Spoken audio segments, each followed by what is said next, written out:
Disclaimer. The information and education material contained herein is meant to promote the general understanding and dialogue of GAN's processing. Such information is not meant or intended to serve as a substitute for a healthcare professional's clinical training, experience, or judgment. For patients and individuals, such information is not to be a substitute for professional medical, therapeutic, or healthcare advice or counseling. For medical issues or concerns, including decisions about medications and other treatments, readers, viewers, listeners should always consult their physician or, in serious cases, seek immediate assistance from emergency personnel. Prescription information, procedures, and use of medical devices information should be undertaken only by properly trained and certified medical personnel. We specifically disclaim any warranties, express or implied, including implied warranties of merchantability or fitness for a particular purpose. Such information is provided, as is, and is believed to be accurate at the time of its publishing, but it is the viewer's job to evaluate the accuracy of any information found in this presentation. Every case presented is of their own experience, applied by themselves for themselves, and it applies to their case only. Every person experiencing health problems should seek professional medical advice and consult their course of treatment with a doctor. The processes of plasma balancing described herein are a natural process which supports the body but does not replace medical advice or therapies one is already subject to.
Welcome each and all. This is the Cash Corona Telegram meeting in English for March 28th, 2021. It's the North American team. The hosts today are Alex Skork and myself. Of course, Alex will be presenting as usual. And I'd like to go into the meeting that was held in Brazil on Friday. And I'd like to listen to about 35 minutes of the meeting. We're learning so many things about television, editing and reporting and putting things together, but also in the lab at the same time, Mr. Kesh is starting to develop or has developed or added to the understanding. I know on the new pain pens, he said it took us about 5 years to understand what we're doing now. So it's a very beautiful block of information that he shared. We can hear maybe 10 minutes at the end and about 30 minutes up front. I hope everyone has had a chance to spray the plasma water today, and we will do this every Sunday until we elevate the soul of this planet into a peaceful condition. And those sprayings of the plasma water, cup 1, will occur at noon Central European summertime, or 6 p.m. Central European time. And we're trying to do this in a coordinated manner. So adjust your time frames accordingly. I also see that Barbara put in something into the Telegram in the American Corona team that Iran and China have just signed a 25-year cooperation agreement for business, for trade, and for military cooperation. So we may see a lot of these agreements coming forth now very soon and in the future. As many nations realize, their nationals don't, but they do, that Iran is the possessor of the advanced technology, the most advanced technologies on this planet. And they are willing to share with all the other nations. So we need to go back to the dropping of the sanctions, and the Biden administration was the 5+1 who actually allowed Iran to be more free and to drop some of these sanctions, and that's what they're asking for. They will not budge until all the sanctions are removed, and they're going to hold firm to their position. But when we do this, the world will open up to some very fantastic and new technologies. And as Mr. Kesh said, Iran will be the first nation to sign the World Peace Treaty. So thank you, Barbara, for putting that in. That was very exciting news to see. And there's probably a bunch of other negotiations going on as well. We know Mr. Kesh is involved in the negotiations between Israel, the United States, and Iran. And we support him in all the souls involved in these efforts, because that's what all these meetings and all these teachings and all what the Kesh Foundation is doing is to bring this planet into a permanent, peaceful condition. And so we thank you all for being here. This is an international crowd already. We have Dan from Romania and Alex from Canada and Elias and Ed from the United States and Rafael from Brazil. So it's a very international crowd. And as the borders go on and disappear, we will move into the one planet, one nation, and continue to race for world peace. So let's go to the beautiful Brazilian teaching that Mr. Kesh delivered just in the last 48 hours and see what's going on and so forth. Is there anyone who needs to record or would like to make a comment before we go to that 35-minute clip? And I left the translations in there. And as I said, my thinking was that someone that speaks Portuguese will hear this teaching in some shape or form that they wouldn't have otherwise. And just by hearing a few sentences, it'll trigger their interest. So that's what I'm hoping to do. And I couldn't edit it out anyway, even if I wanted to. I'm not at that skill level, let's say. So thank you all. Is there anyone who'd like to say anything at this point? Anything that's happened to you or anything you think needs to be shared? If not, we will go right into the Portuguese teaching. And it was very beautiful, as Mr. Kesh, as he said, it's beyond the imagination of the man, these technologies and what they're going to do on this planet to lead us into this peaceful condition.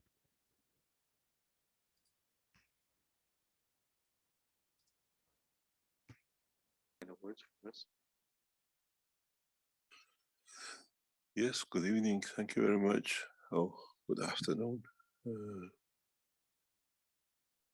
It is nice to see how Brazil is leading from the front the whole of the Keshe Foundation movement in South America. What we really need to do now, as the structures take place around the world with the Keshe Foundation, is not to lose the sight of our purpose with the what you call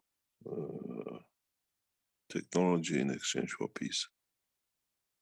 And as of next week and the week after, our real work starts in that direction. And the Keshe Foundation Television is a main purpose, main source of structuring everything the right way for international presentation. Então, o que o Sr. Cash está falando aqui inicialmente é que é muito bom, ele está dando boa noite a todos primeiramente, mas ele fala que é muito bom ver a Fundação Cash Brasil liderando esse processo de organização e da KFTV, então a gente tem que ver e também só de passar os talentos também, como que a Fundação Cash Brasil tem feito, e isso a gente tem que começar a ver no mundo todo acontecendo. É muito bonito de ver isso aqui. E ele também diz, o Sr. Cash, sobre a gente não perder de vista esse ponto, que é a tecnologia em troca da paz. Esse é o ponto principal que a gente tem que sempre lembrar. E que semana que vem a gente vai começar esse processo de fato, começar a acontecer, e que a KFTV é uma parte crucial nesse processo. My target for Brazil is to open the first factory in Brazil in the next 6 months. And in that process, to start establishing the root of the Keshe Foundation in Brazil. In a way, we started a year and a half ago and it stopped because of Corona. But we start making efforts to consolidate Brazil in a bigger way directly from inside. Então, o que o Sr. Cash está compartilhando aqui, nos próximos 6 meses, o nosso foco é, o nosso objetivo é o Brasil construir a primeira fábrica aqui nos próximos 6 meses, isso acontecer. Isso era um processo que era para ter acontecido já uns 2 anos atrás, mas parou por conta da situação com o corona. E agora a gente vai começar a fazer isso, começar a consolidar esse processo aqui no Brasil, de dentro do Brasil. This is what we would like to do in Brazil this year. And we see Brazil as a big player in aerospace technology. Então é isso que nós gostaríamos de fazer no Brasil esse ano, e nós vemos o Brasil como um ponto muito importante nessa parte de tecnologia espacial, nesse processo. And we come back to you for a lot of support. E vamos voltar a vocês com muito suporte. This is what we would like to expand this year from now on into Brazil, as we see a natural process of Brazil to become part of the main space technology with the Keshe Foundation and other countries. Então, que nós vemos isso, essa expansão acontecendo no Brasil, e vemos o Brasil como um ponto central para poder fazer essa expansão da tecnologia espacial como para vários outros países também, a partir do Brasil. If there are any questions. Thank you very much. Então, se tiverem perguntas para o Sr. Cash, por favor, vocês podem estar escrevendo aqui. We have some questions, Sr. Cash, that it was written after you said about the pen that we have here, some follow-up questions about that. Let me read here for you. So first of all, we would like to say thank you, Mr. Cash, for your love and care in answering our questions on the pen.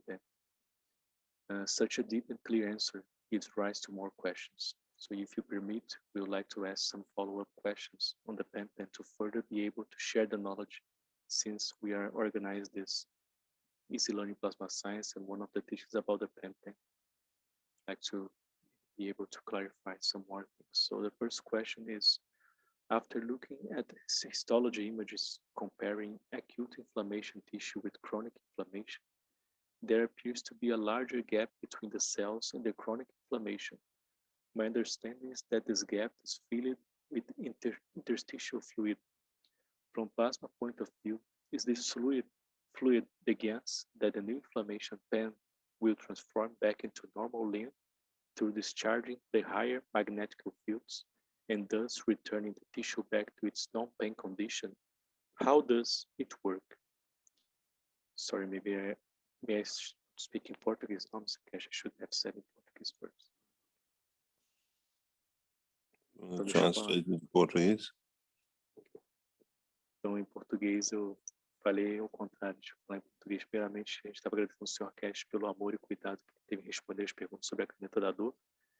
Né, uma resposta tão profunda e clara que ele deu para a gente dar origem a mais perguntas. Então, a primeira pergunta é, depois de olhar as imagens histológicas Comparando tecido inflamatório agudo com inflamação crônica, parece haver um espaço maior entre as células na inflamação crônica. Então, o meu entendimento é que esse espaçamento é preenchido com fluido intersticial. Então, do ponto de vista do plasma, este fluido é o GANS, que a nova caneta da inflamação irá transformar de volta em linfa normal através da descarga dos campos magnéticos mais altos, e assim devolver o tecido de volta à sua condição de não dor. Como isso funciona? The understanding of the technology is very simple. You have, just 1 second, I have to stop this noise. Otherwise it'll be bothering us. Just 1 second, please.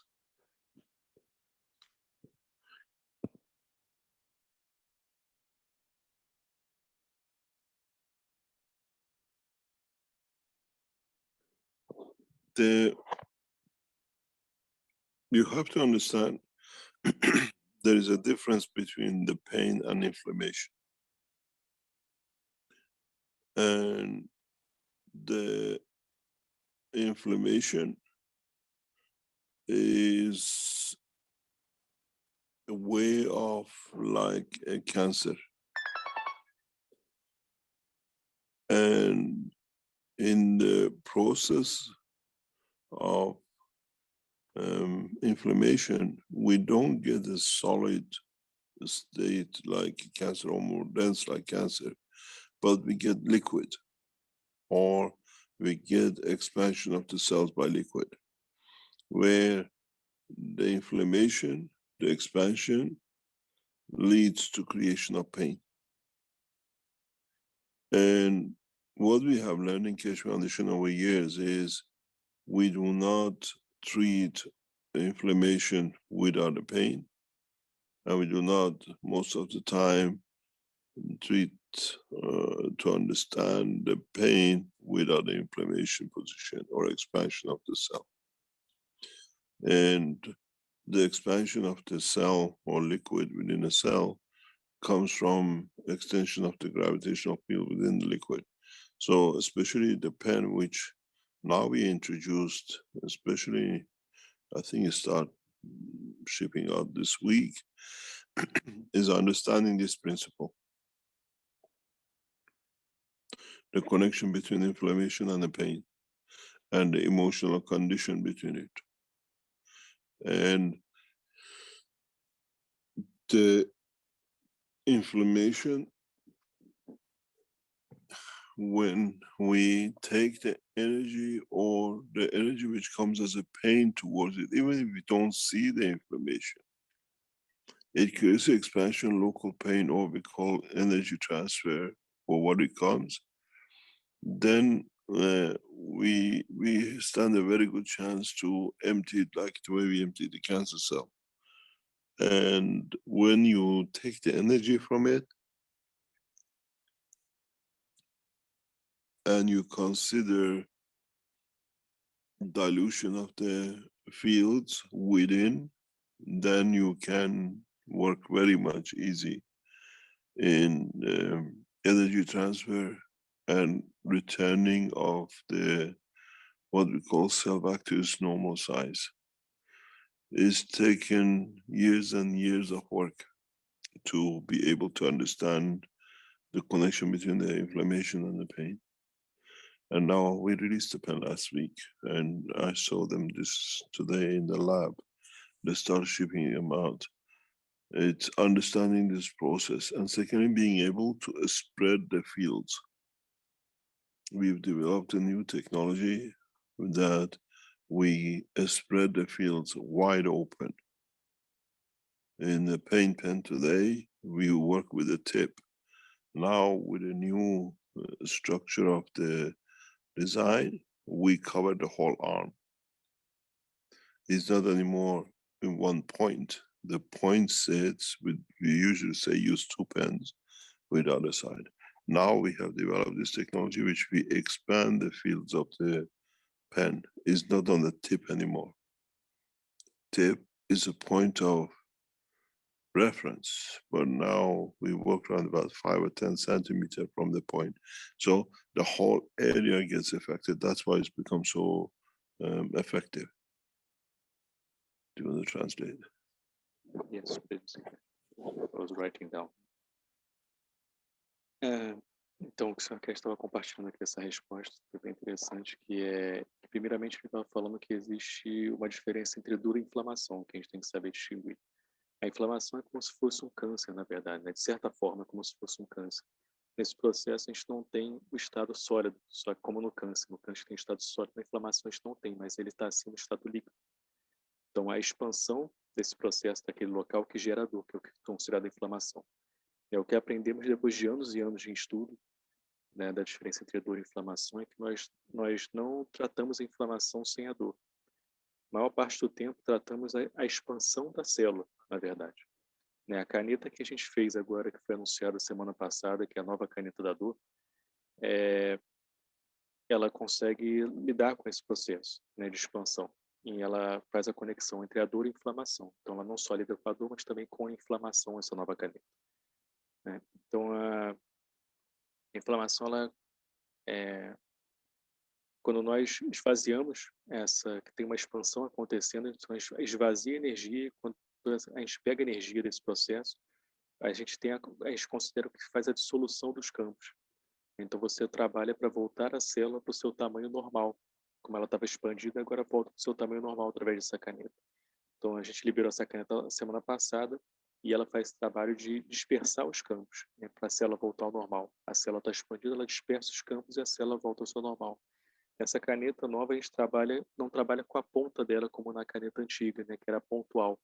Nessa caneta nova a gente trabalha com a caneta como um todo, onde ela consegue alcançar todo o campo e não um ponto só específico como era na caneta antiga. A gente expande agora esse campo como um todo. Toda a área agora é afetada.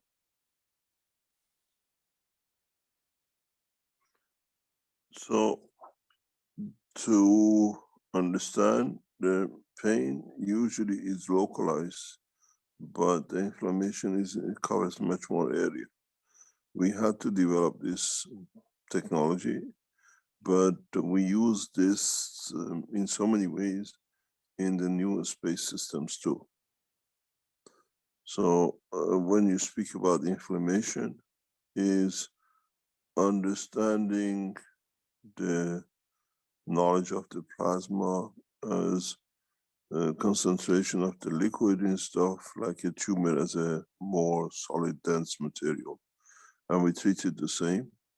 And now the new systems are much, much more powerful, that we can handle now the pain and inflammation, but we cover a huge area.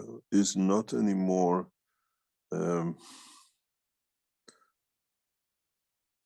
just one pinpoint. Now we cover the whole conditions from one to another, and we advise now, from what we've seen, to use 2 pens opposite to each other, that you create a condition of the circulation of the fields.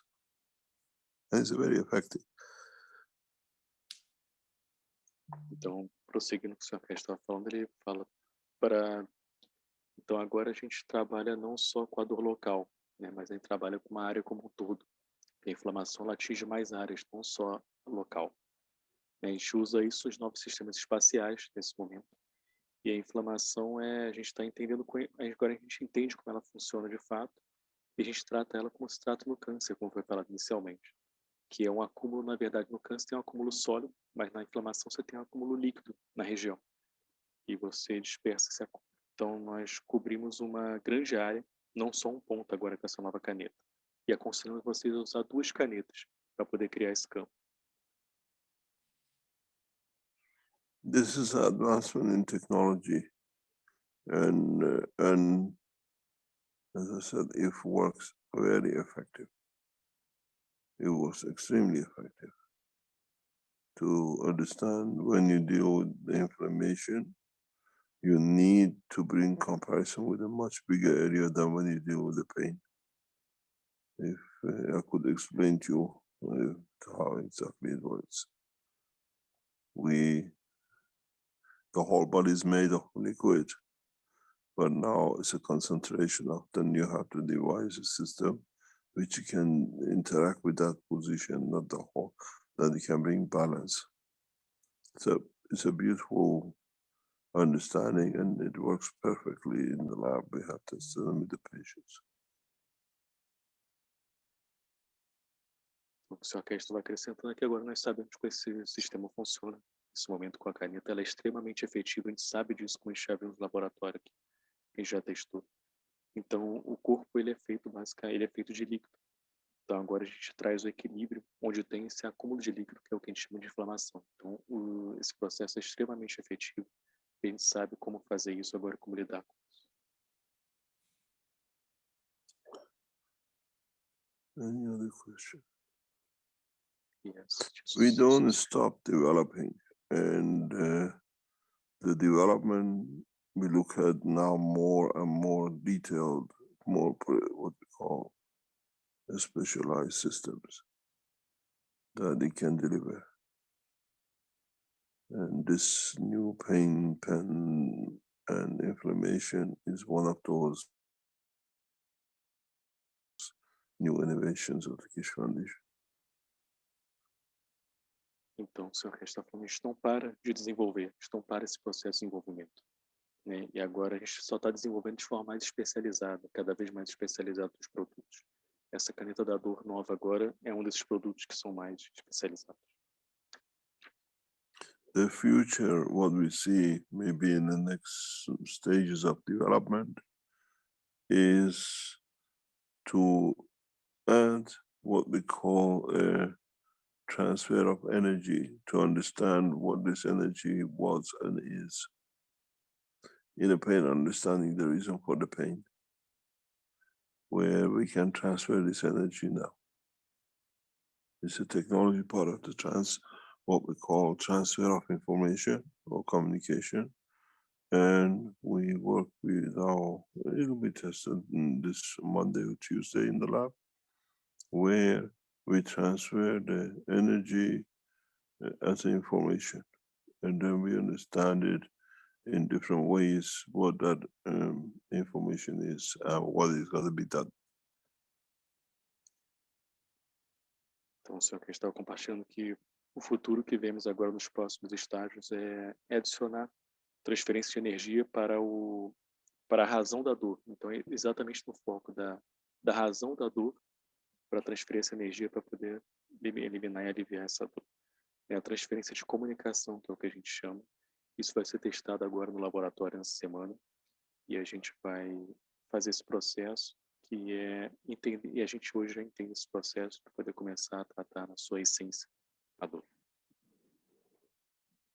The way you communicate with the body to understand the reason for the inflammation or the pain. And now we are heading in that direction. As I said in the teaching, new knowledge has been released, and that allows, in a way, a lot of new opening in the world of communication, the Keshe Foundation and beyond. We now can communicate or transfer energy to another point in a very, very simple way, hundreds and thousands of kilometers away. This technology will, in a way, allows us to understand the reason for the pain. For example, we transfer the information of the emotion and understand it. It sounds a bit complicated, but it's a very, very easy process. Keshe Foundation in the next few, again, as I told you, many researchers are going together at the same time. We will release communication lines where you can connect to your phone, and in so many ways, a specific line, you can go anywhere in the universe, anybody can contact you. This is now in our hand. It was developed years ago. Now, as I said, we're moving into a new direction. The technology is now coming for commercialization. And one of them is transfer of the energy, because the body uses a lot of energy even for the inflammation. And that's a huge amount of fields which can be used outside. You transfer the energy of the pain into useful energy outside the body. And it does a lot of good things. It brings a lot of understanding. I was talking, we tested this week with one of the knowledge seekers, this new material and this new technology of transfer. And what happens if you keep the body in the same position, same condition? For example, you have a pain in your arm and you use the technology to release the pain. The pain is still there, but when you get up and you start moving, the pain disappears. It transfers the energy right across the body. Or when they use this as a drop liquid, you feel no change. But when you sleep or rest and you get up, the body totally is different. There's no pain, but then you feel so fresh. It's like you have a whole day ahead of you, which means you bring a lot of energy in during the process of trying to reduce the headache or the pain and the inflammation. We were discussing this because we tested it this week and we know exactly how it works. Now we can transfer this to somewhere else, the same energy as the thoughts, through the understanding of the technology, the new equipment which are produced.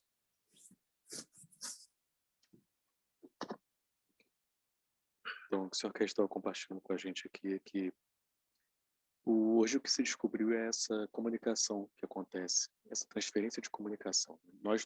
Hoje, com essa nova tecnologia, com esse desenvolvimento que nós temos hoje, nos comunicamos com o corpo para sabermos a origem da dor. Então, uma comunicação que acontece com o corpo para saber a origem da dor. Então, nos abre isso novas portas, né? Então, a gente pode se comunicar e transmitir energia para milhares de quilômetros também, não só para o nosso corpo, né? Então, hoje a gente entende a razão da dor e a gente, através desse entendimento, começa a mudar isso. A Fundação Cash também vai liberar, né, linhas de comunicação. Assim você vai, por exemplo, poder contactar qualquer pessoa em qualquer lugar do universo através dessa mesma transferência que é feita para a inflamação. A tecnologia é a mesma, a ciência é a mesma. Então, a transferência de energia é isso, né? Você transforma a energia da dor também para outras coisas no seu próprio corpo. Para coisas úteis para o seu corpo. Então, e nós já testamos isso com um dos buscadores de conhecimento. Isso já foi feito, eles sabem como acontece pelos testes que já foram feitos já. E ele deu o exemplo, por exemplo, tem tipos de dor diferentes, né? Quando a pessoa está com o braço parado, ela tem dor, e quando move o braço, ela tem a dor some do braço, é porque a energia se movimentou, né? Então, a pessoa quando dorme, por exemplo, também o corpo muda completamente porque ele se restaurou.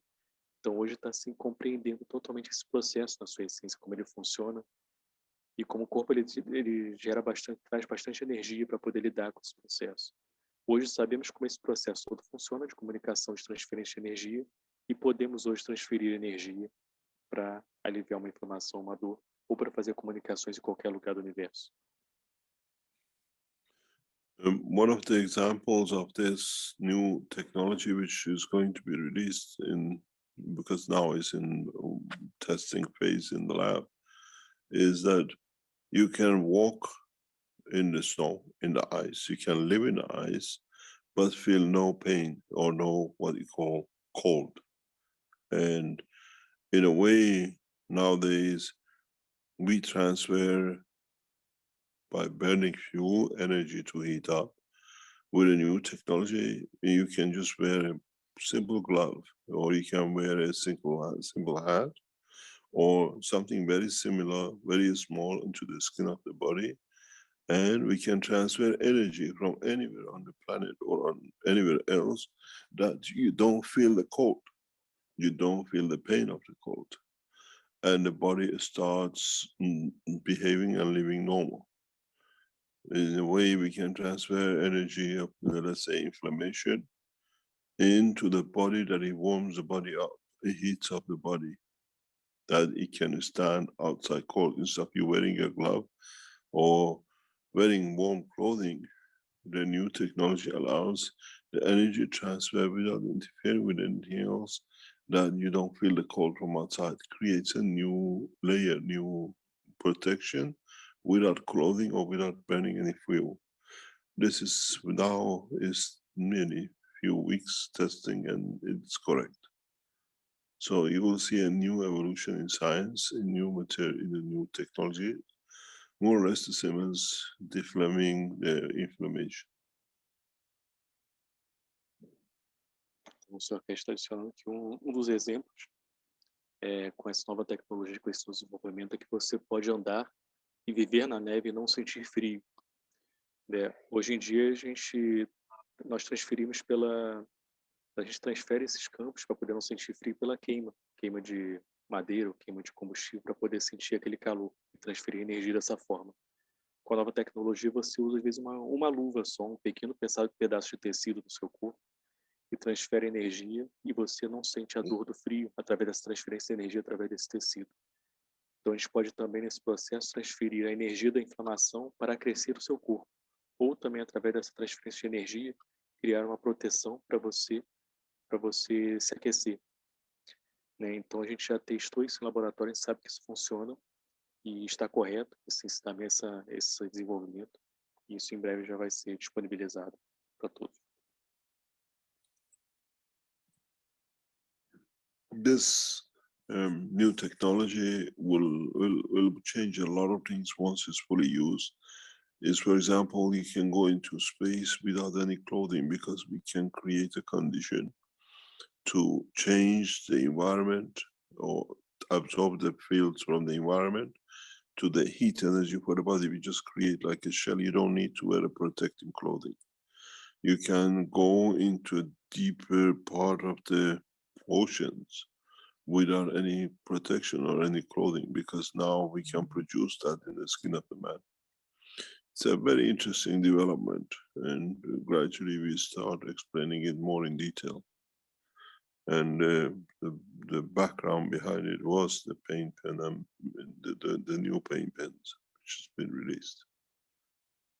So we are on the way to learn how to protect ourselves from cold, from warmth, from whatever, and using the energy fields environment around us, not white clothing. It's a very interesting technology which is appearing at the moment.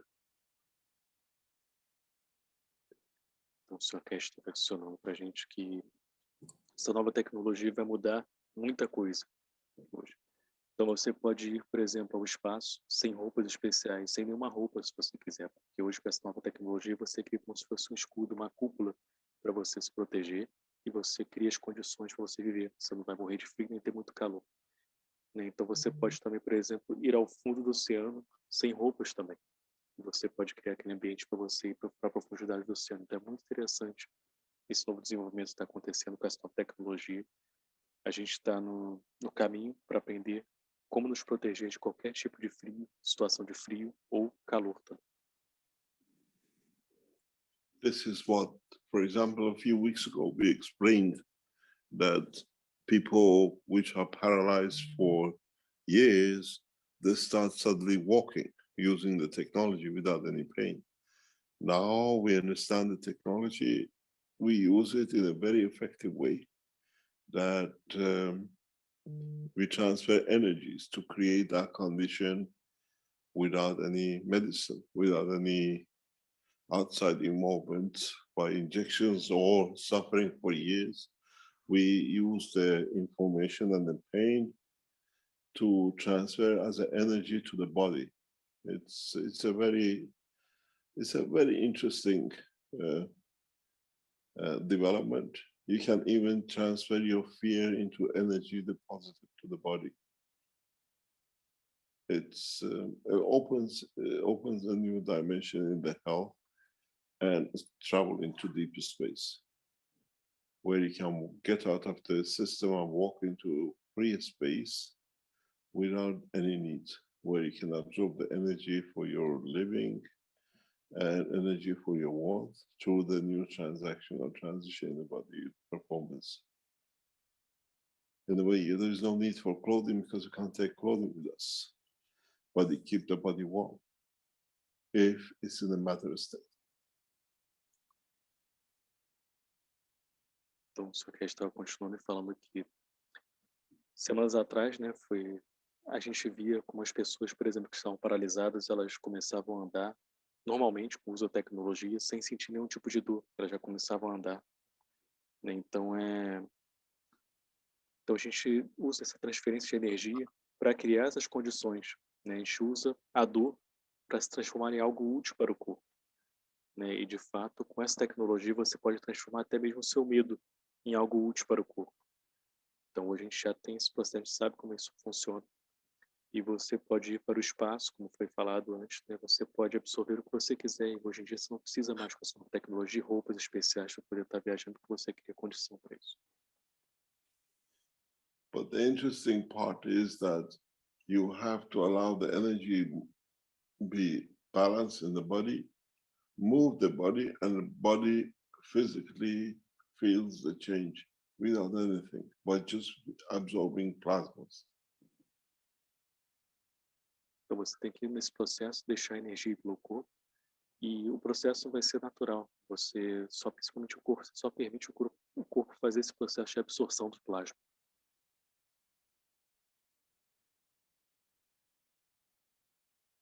Any other question?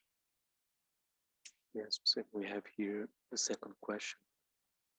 Is, I will say in Portuguese first. Então a gente tem uma segunda pergunta ainda referente a isso, né, que a gente deixou anotado, caso o Sr. Cash viesse, como ele veio hoje, que é: você disse para não tentar encaixar o conhecimento do plasma de volta ao estado da matéria para entendê-lo. Então, que tal ir para outro caminho, usando a ciência do plasma para explicar como funciona o estado da matéria? Por exemplo, quando tomamos um produto químico anti-inflamatório como o ibuprofeno, ele parece funcionar. Primeiro sabemos que ele se torna um gancho no estômago e depois o que acontece? A força do campo plasmático do ibuprofeno se transfere para a linfa como ibuprofeno plasmático e depois percorre o corpo até encontrar uma força de campo compatível que chamamos de tecido inflamado, ou o ibuprofeno se torna apenas parte da sopa linfática. So we have the second question here, that is, you said to us not to feed the plasma knowledge back into matter state to understand it. So what about going the other way, using plasma science to explain how matter state works? For example, when we take an anti-inflammatory chemical like ibuprofen, it appears to work.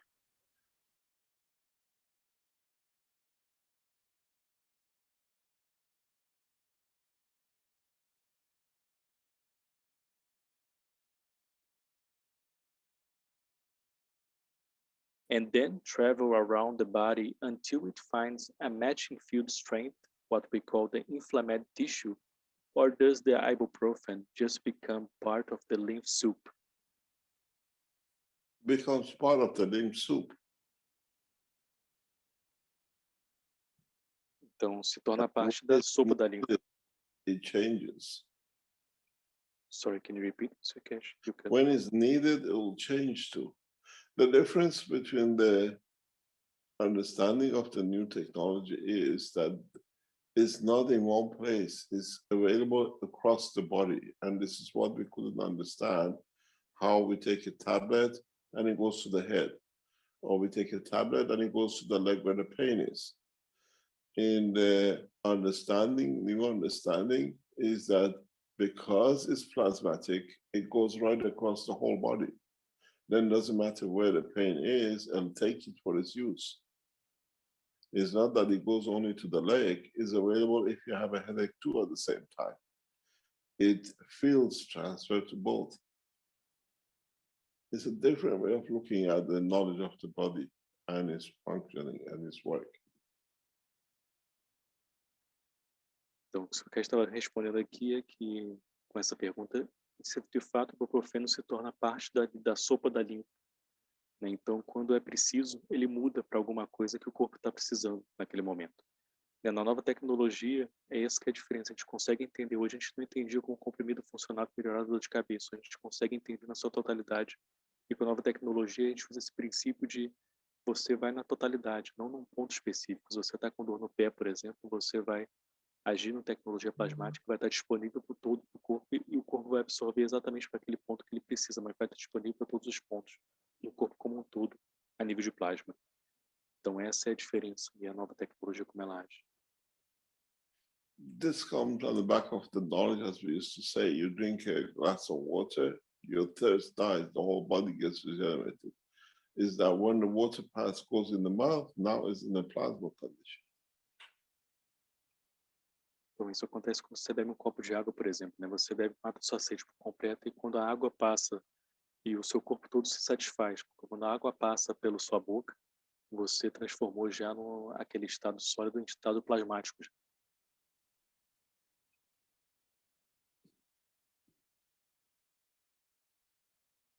We are entering a new dimension in both communication and transfer of energy.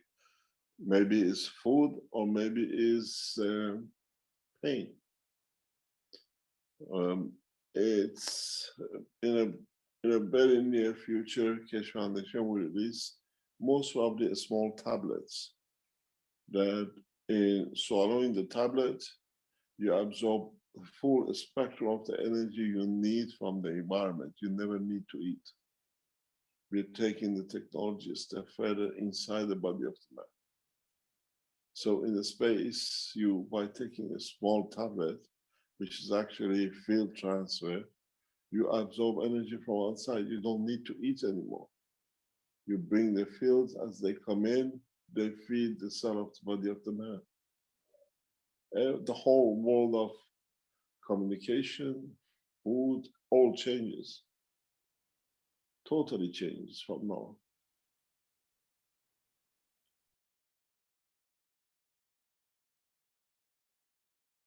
Okay, I hope you had a little flavor of what that meeting was about, the new technologies, the new understanding for moving pain and inflammation as information, as well as this tablet he was talking about. But Mike, again, where can we get this? Where was this said again? I came in late. Sorry this about was in the Brazilian meeting, and apparently it's on YouTube. And that's where Raphael had sent a link. But yes, to take a tablet as food and never need to eat. But of course, this all relates to traveling and living in the matter state, as I understand it. So I just wanted to share that with you, and hopefully the translation in Portuguese wasn't too distracting. And my intention was that someone that speaks Portuguese will come across this in some shape or form, now or in the future, and it will trigger their interest into going further into understanding the technology. So I think both languages are appropriate to be heard. And this is the way it was delivered in the original form. So I want to thank you for listening to that. Any questions? The tablets aren't available yet, but I think they will be in the very near future.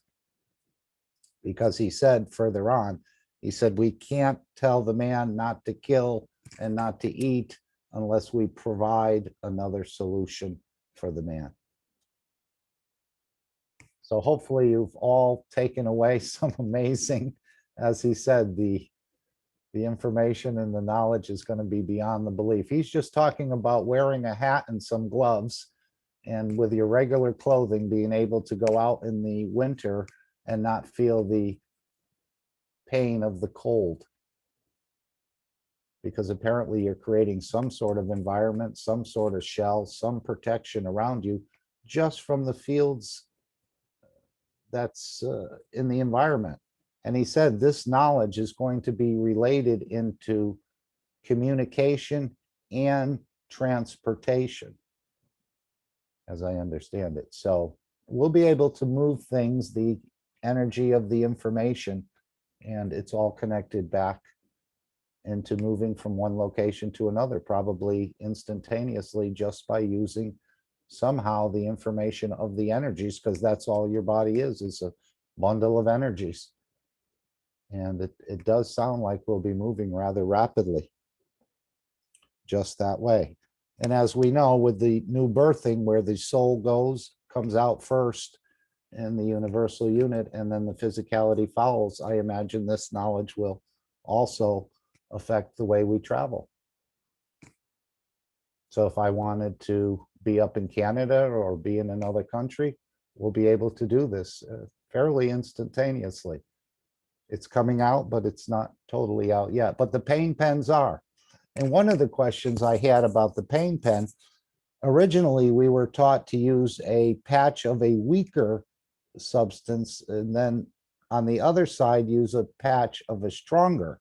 And therefore, you'd create this sort of loop, this infinity loop. But if you're using two pain pens and they're of the same strength, I don't know how that's working, but apparently it is working.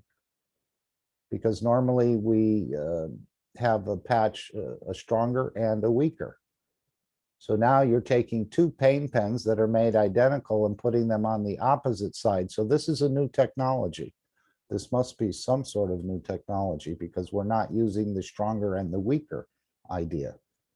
We're using both same pens. I don't know if anyone would like to see if they can explain that, but that was one of my questions I wanted to ask Mr. Cash. Yeah, that needs to be another studied, thing, Mark. because I do have a client that bought the pen pens, but they don't know how to use it, and I'm not able to explain that. Mark, some time ago, we were advised not to use the paint pen on our heads. Does this continue or doesn't it? Because Mr. Cash gave me a new version paint pen he had developed in Brazil already. When you went to Mexico? Yeah, no, Yes. in Brasilia, Brasilia. November 19. But only one. think- He's I talking think- about combination of two pain pens, one on the opposite side of the other.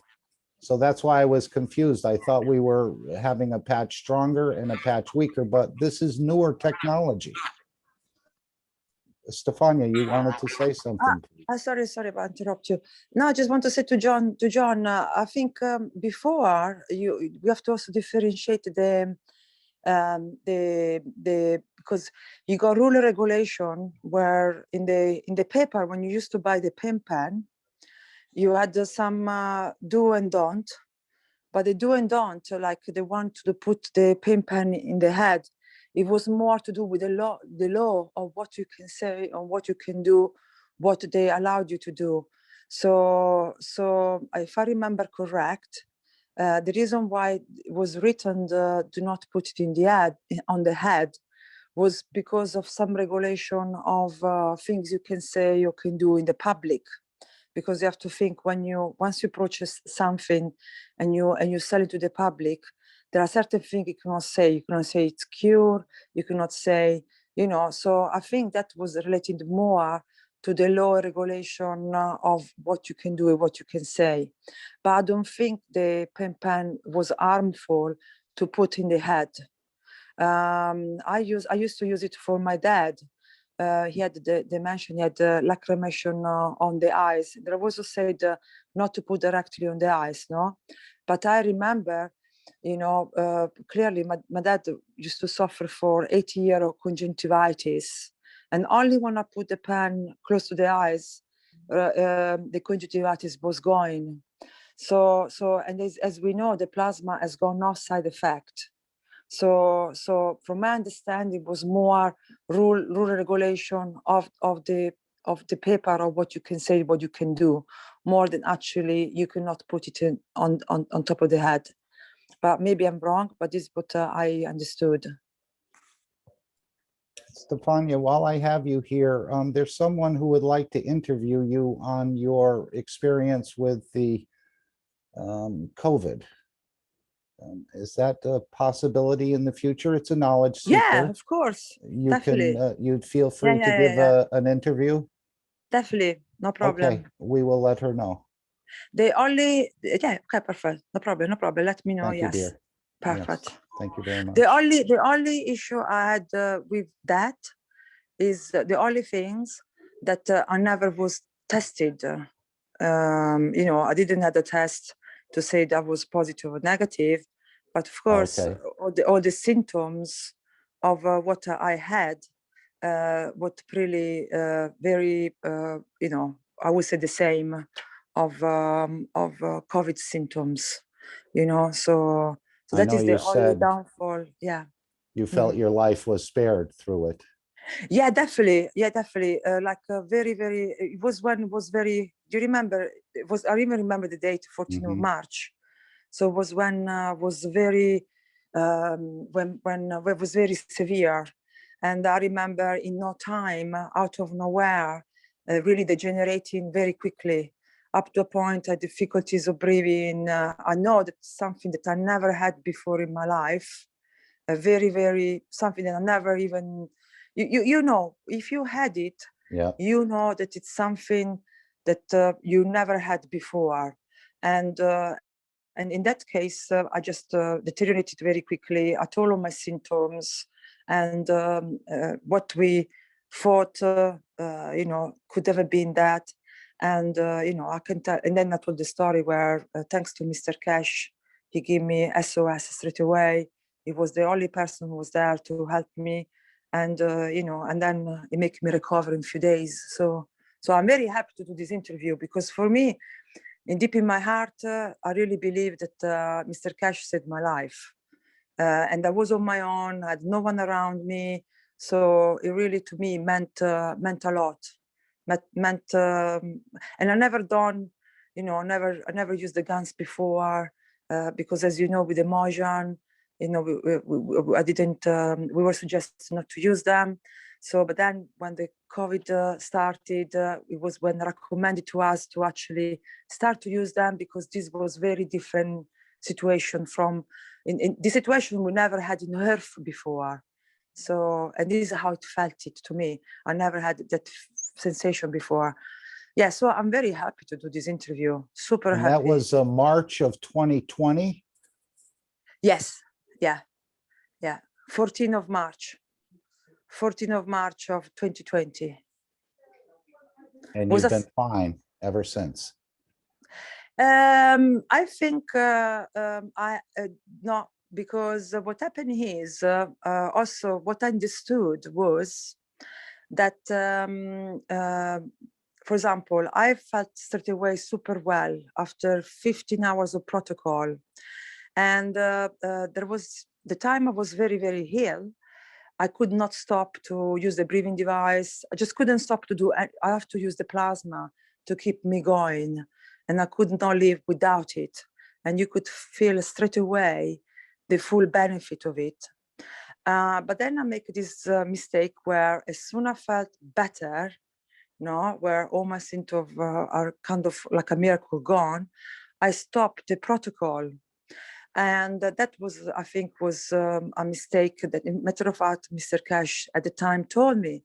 And if you look the protocol, it says that you have to continue non-stop until all the symptoms are gone.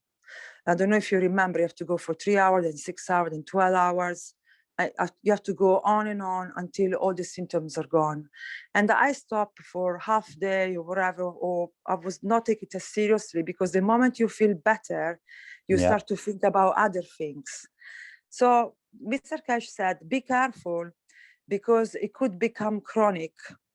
It could set on you and become chronic. So I remember just this word that Mr. Cash told me. So I go back to continue the protocol when I start to have some symptom, when I realize I didn't get rid of it totally. You have to get rid of it totally.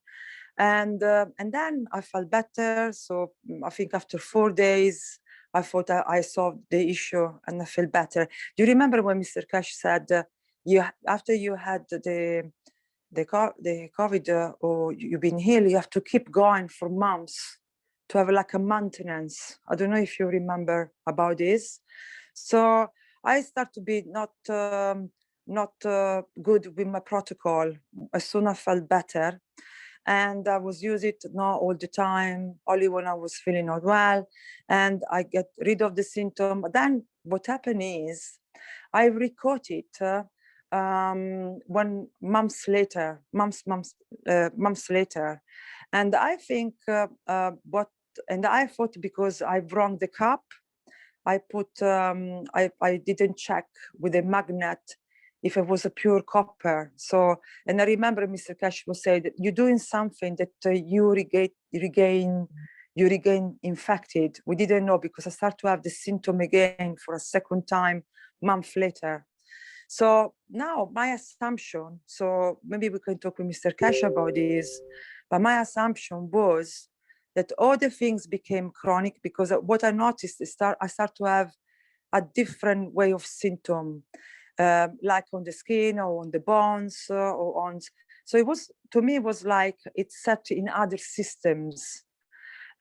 So my intuition, this maybe I'm wrong, it's like maybe became my intuition, my conclusion was maybe I became chronic, and then I had the magnet inside me. Do you remember when he said it's just an energy pack, but if you got the magnet, wherever you go, you will be more suitable, you will be more receptive.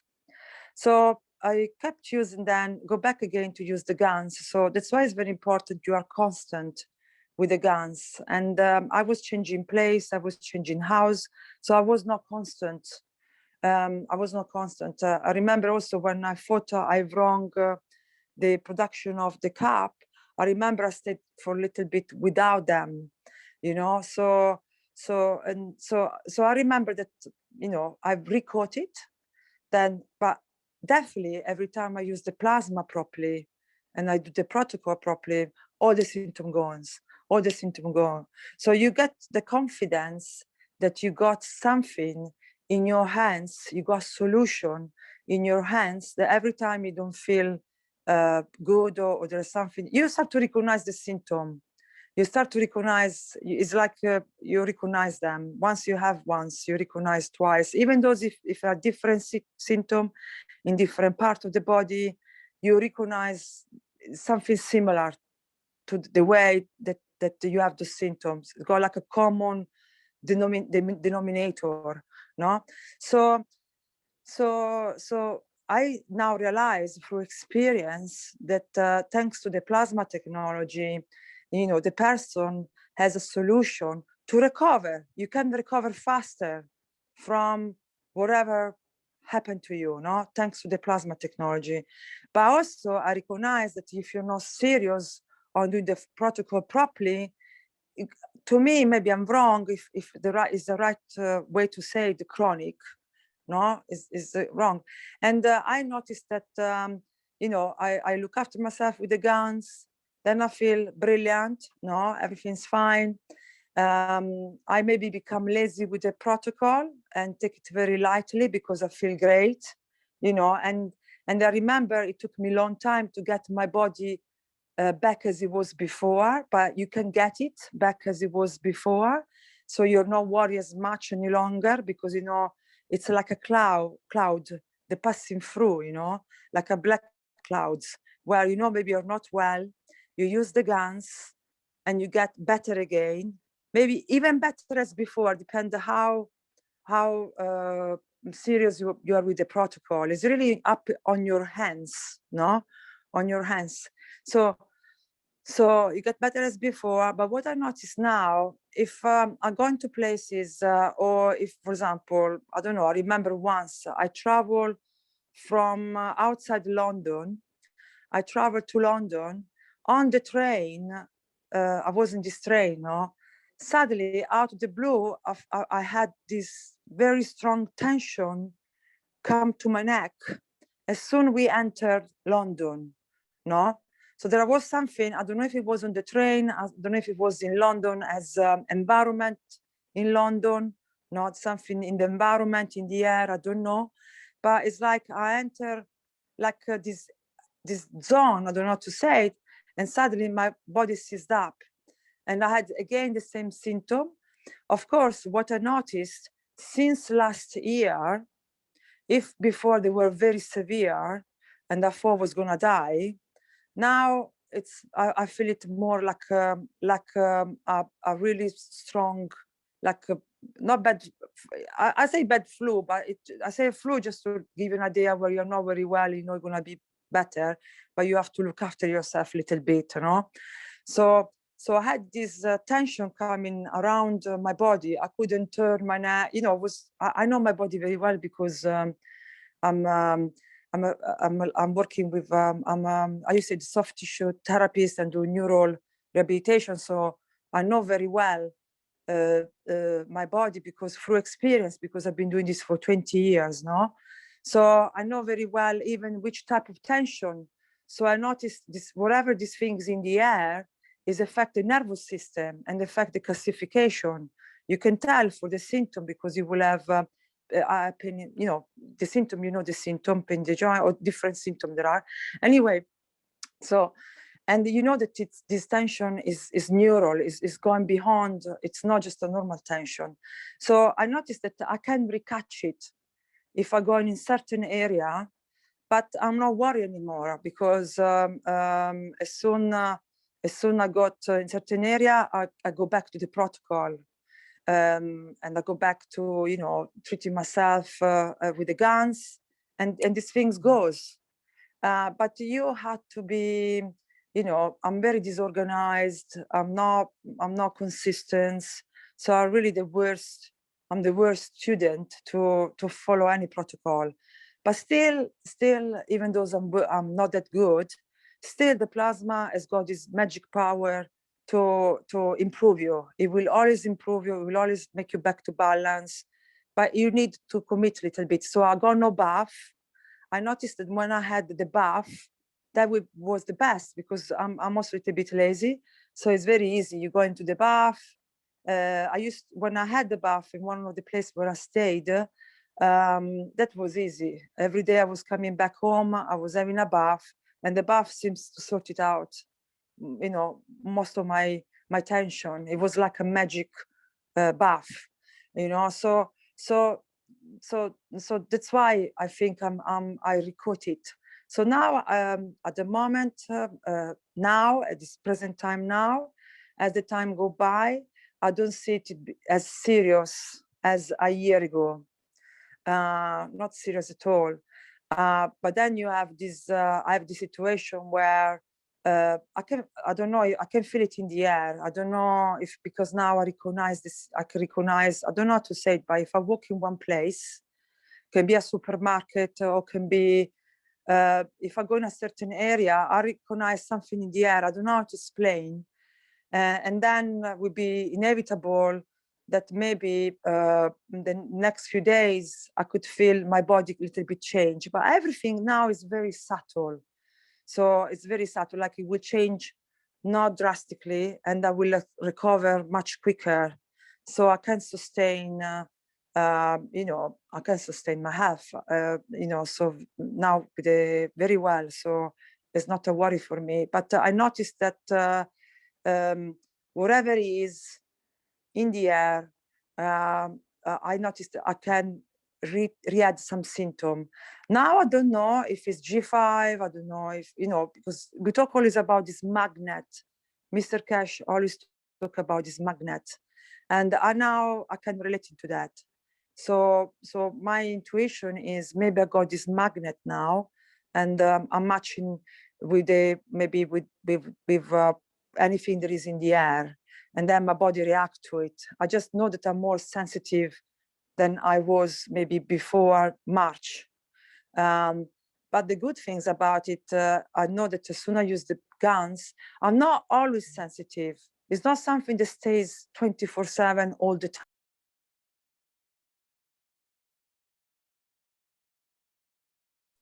Stefania? I think she dropped out. Well, she will give a very strong interview. So Ed, pick up on that, please, and make the arrangements and we can coordinate that for Stefania to give her sort of testimonial, and we'll follow that through. But I remember that as well, what she said about not finishing. Hopefully she'll pop back in a minute. But once I was on penicillin and I felt better, so I stopped taking the penicillin pills, but I said, gee, they must have given me too many because I'm already over all this. And then I found out later you're supposed to complete the regimen and finish every pill, even though you're feeling better, or every tablet.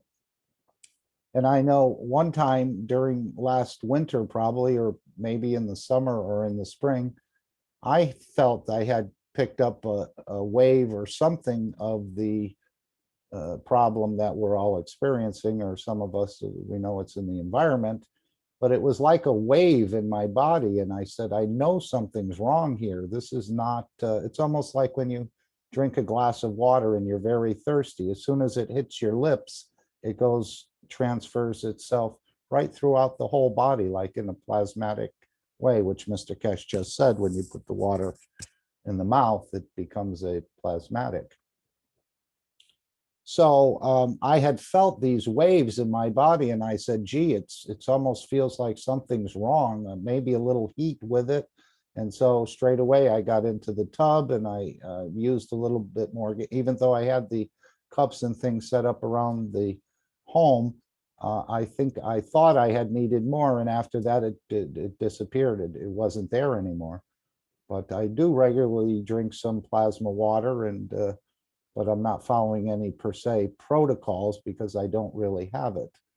So, but at one point, I don't know if it was just being overtired or something, but you get that sort of wave feeling, and I knew something wasn't correct in the body. So hopefully I eliminated it right away there. But thank you, Stefania.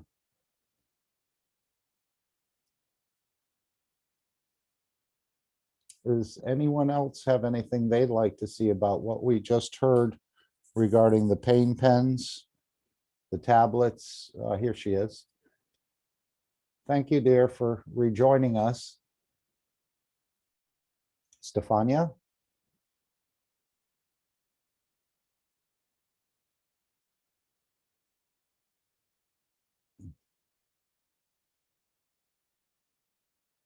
Stefania, did you have anything else you wanted to? Oh, here she.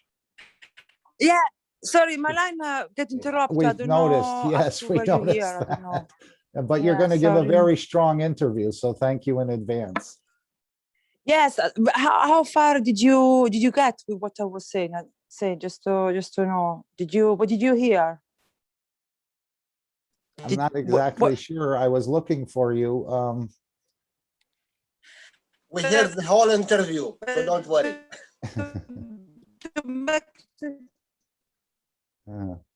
Okay, good.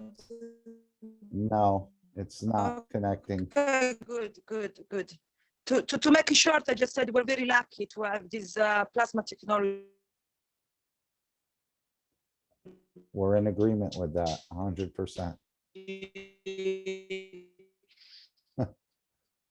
Given as gift from Mr. Cash. I have a bad reception, isn't it? Yes, it's not good. It's not clear.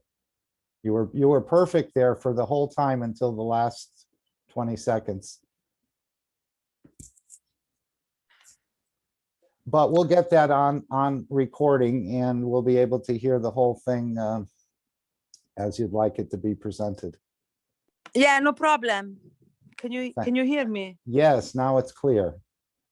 Yeah, no problem. I just said that we're very lucky to have this gift from Mr. Cash, because from my personal experience, whatever is in the air, this energy pack, it really works very well. The plasma technology works very well to restore the body. So I feel like I have no fears, because I got solution in my hand. And my experience is that wherever your body, what I noticed, whatever is in the air, it makes your body very sensitive. It's never worse like last year. Last year was very bad, but still the plasma work wonders. This year it's less bad. It's like more like a normal, like the symptoms are very like much lighter than what happened last year. But still, you can just use the plasma to recover. So is really, you will start to get used to. I don't know how people do without the plasma, to tell you the truth, because the guns really have the power to restore every symptom. So I see now just like a clouds that passing through, and you use the guns to make your body recover. And then And then, yeah, so we're very lucky. That's why it's very, very important to spread this knowledge, because it really give you a solution, especially to restore your body in a good condition. So thank you so much. And thank you for sharing your interview with us. I think Leanna will be getting in touch with you. So if you see her name, you'll know. Thank you, Stefania. You sound very strong now. Yeah, I changed position. But I don't know if you heard when I said, did you heard when I said that you asked me if I cut it again? Did you heard what I said after that? That If you caught it again? No, you said if I asked you if you caught it again? Yeah, you asked me that or not? I don't think so. What did you ask me? No, I know that you can get reinfected with it, as many of the knowledge seekers in Iran did get effective, and they worked through it. And Mr. Kesh developed a different package, a special package for them so that they could go out and work among it. But I know with the new systems, I think you can go in there once and you won't ever be reinfected, as I understand it. There was some sort of caveat with that. I don't know if it was the protocol. Because from my understanding, if you don't use your protocol constantly, once you get the first time you get infected, you have to use the protocol non-stop until the symptoms are gone. Otherwise, this energy pack, it's become familiar with your system. Your system become home. This is what my understanding, my understanding. So, and then what happened is, do you remember about when you talk about this magnet, that if you got a magnet inside you and the same magnet of this energy pack, then you're more likely to get it again. I don't know if you remember this part. So what I think is that if you instill in you got this magnet, then you can get it again. But the good things is definitely is not worse as the first time, because I think this energy pack is not serious as a year ago. And also you become good and a specialist how to get rid of it very quickly. So it will not last not even a couple of hours if you at it straight away with the guns and the plasma. So you become good also, but obviously you need to have your body to not go looking for trouble, because you want to have your body to give time your body to recover. But the good news is that you can recover fully thanks to the plasma technology. So this can take a lot of fears from people, but still, you don't have to look for problems. You don't have to go. You definitely have to look after yourself. Yeah, that's it. So, but I know the bath was very effective. I thought it was very effective. I didn't have it, but I was using the bath as a sort of a preventative. I took more baths last year than I took in the previous 10 years of my life. The bath are magic wonders. I stayed even 6 hours in a bath, because first of all, if you have something, as soon you're in the bath, you know straight away that whatever it is going, and you feel so good that you don't want to go out. Then the strange things is that the water doesn't get cold. The water is always at a temperature, and then your body floating as well. That is another. You don't floating in the bath, as I know, but in the bath with plasma you floating. So to me, the bath is for me was a simple solution. They were doing many things in once. Definitely recommend it, and definitely works. So I invite people to try if for any issue they think they want to sort it out. I mean, you know, it's very beneficial. So I really recommend it. Thank you for your sharing. Yes, Mr. Cash. Yes, good evening. I'm trying to paste something. This is what has been released by BBC Persian this week, last week. And as Stefania was talking about, we have in the report explained over a year ago nearly that we have seen the interference of the corona with menstruation cycle of women, because what we call number of women in cash condition were hit by the same coronavirus. And as Stefania explained, we directly helped and interfered using the process of cash condition, and they recovered, but they went, some of them, back in the same environment. They got it again back, we got them out again. And when we announced this in the report of 2020, it was very, what do you call it, questionable. But now BBC has reported that we've seen, this is a Farsi article of it, that yes, it has changed menstruation cycle to 2 weeks. And in some occasional cases, we've seen it every 7 days. So we know now what we reported a year ago in June 2020, the Corona report has been correct. And this is another extension to what we're going to see with many, many others. We reported in the Corona report the same problem with men, which they use their interest in sex or they can't get what we call erection. And we have seen from reports from Dubai with the Cash Foundation team, men who have literally 98% of their sperm dead. And they go through a very hard cycle. And we have developed technology now is used extensively in Dubai by the Cash Foundation doctors to retain what we call the process back. We will see a lot more coming out of this Corona situation.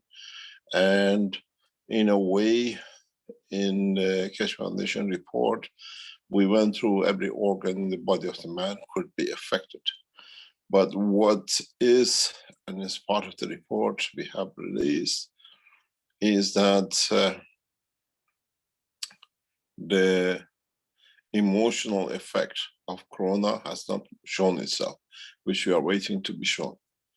And that will bring with itself a lot of other problems, huge amount of problems, which psychologically we have nothing, we don't have any technology to be ready for it. But what we see now, they're talking about the new Corona version has come out, and then how many more injections, how many more vaccination. There has to be a universal system for viruses. And we have put this forward, and hopefully in the next few days and coming weeks, we announce the first conference in Corona in Tehran, where we invite both scientists to come, as we said on Thursday as well, that the meetings will be without any masks, without anything. This is over, the game is over, we call the game in. And in so many ways, there is a certain amount of fear created because of the vaccination. But the most strangest thing is, we were looking at it yesterday or today, the only place in Europe, more or less, except I think is Norway, is Vatican, which is corona-free. And Vatican is right in the center of Italy with all the problems of the corona. There is a huge question mark in what is going on. And I raised this question when Pope went to Iraq and he was walking around without any masks. that there is a game up.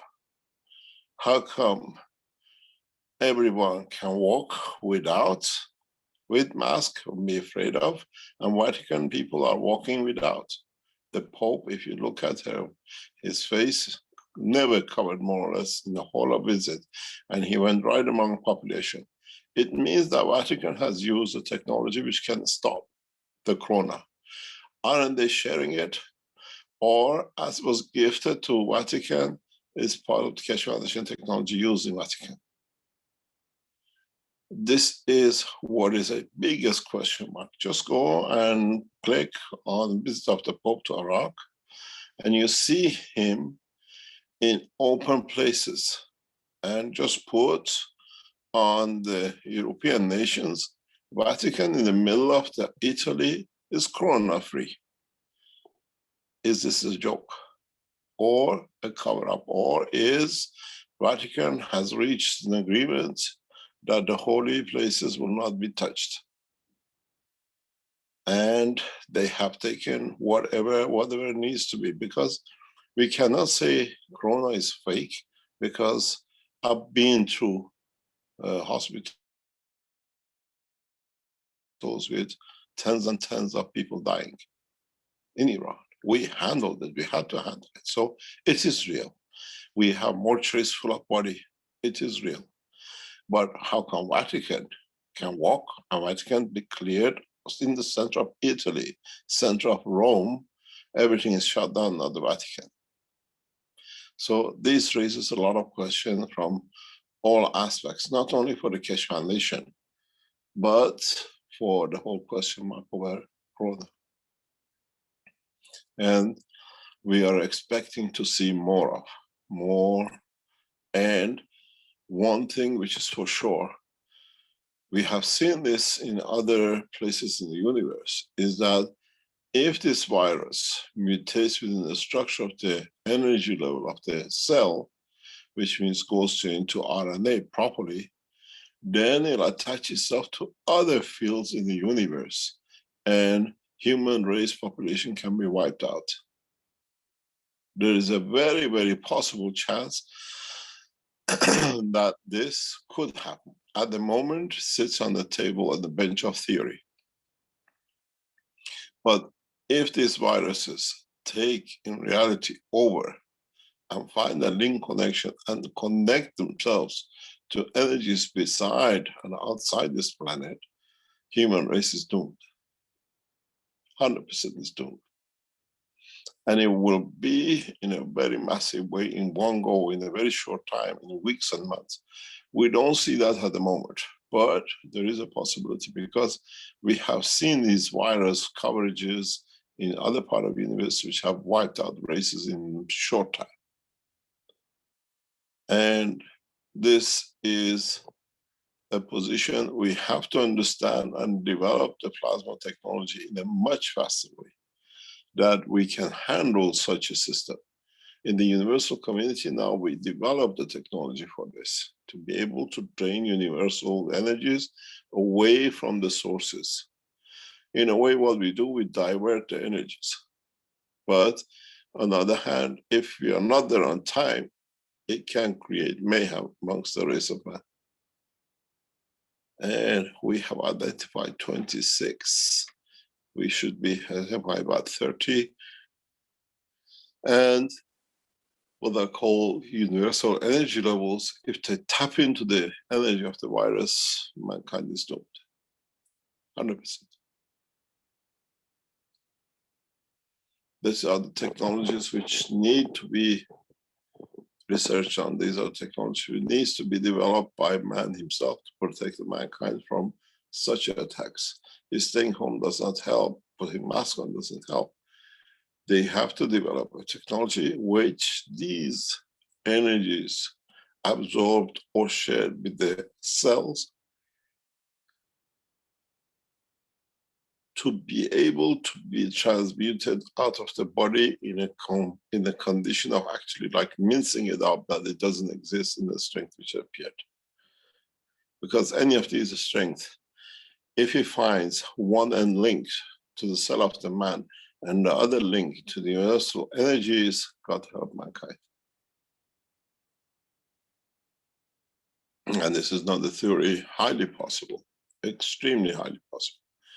We could see even races by races, according to the strength they receive, they can be annihilated. And we'll see how it goes, but this is a new, what they call extension to what they already been released up to. When you wash yourself in the bath, when you wash yourself with ganses and all these kind of things, you start the process of depleting energies. So if you reach such a point that you see such a rapid depletion, you do the same. You extend the horizon, you extend the what we call the parameters within the body of the man in a larger container of water or into the oceans and the seas till they depleted. But the situation with Stefania was critical, extremely critical. And we have seen how it's been curbed, and other members of the Keshe Foundation.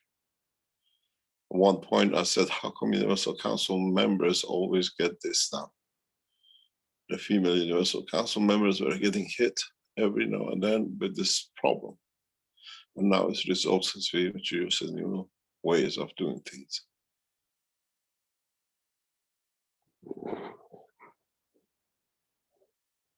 And don't forget, in the report, we talk about 26 new versions. And how many more vaccines are we going to get? The report now has been withdrawn from the Keshe Foundation Plasma Times and placed into what we call a new platform to B2B, and was accepted by Amazon 2 days ago. And as of hopefully this week, next week, you will see the report will be pushed to become one of the bestsellers by organizations which we have signed with. That the report through the Corona will be heard by many peoples.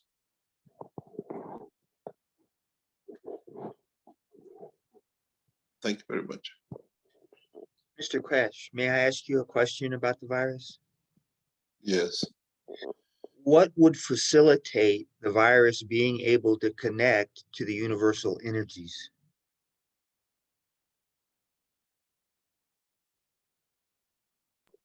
We call these elongated viruses. The elongated viruses are, in a way, they connect through energy path, but they don't connect through the plasma path. An energy path in a line of field has no, what they call structural dimension. In the future, now that we start teaching, I will refer to this and I'll teach it in much depth in time to come. It's very much like what we explained partially yesterday or the day before in the Brazilian teaching. And we start teaching not only in Thursday mornings, now the teaching has become more extensive, 3-4 times a week around in private teachings and television teachings. We start teaching very rapidly the new essence of the creation and the magnetic field of the universe.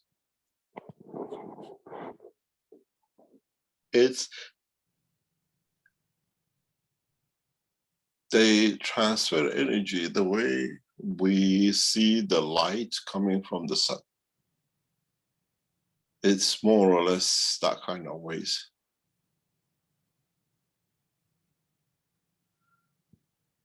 But this time the energy doesn't come from a star, energy comes from a massive resource or source of fields outside the sun or outside the earth in a given frequency and strength. Depends what the heartbeat of the earth calls for. Thank you. I was just wondering if, I know that all energy packs or all matter is composed of the 3 different kinds of matter. And I wondered if connecting to the universal energy source would be connecting through one of the stronger essences of the energy pack, you know, like the dark matter or the antimatter?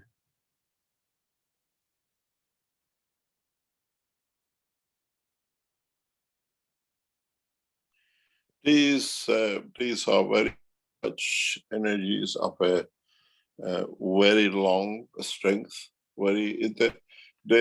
In some, it has been seen in the universe that the way we see these viruses encapsulating the cell of the man, in number of occasions we have seen even planets to be encapsulated with the virus, by energy packs we call viruses. Literally, a plasma strength encapsulates the whole planet, the whole star, the whole solar system. You got to always remember, macro and micro is the same in the universe. And many times in the life of the universe and universe, we've seen this. The stars, which are not the stars in a way, but they're energy packet stars, which man has no idea about them. And they don't have a sun in the center, which means the gravitational field is of the dilution, which again is no knowledge of it.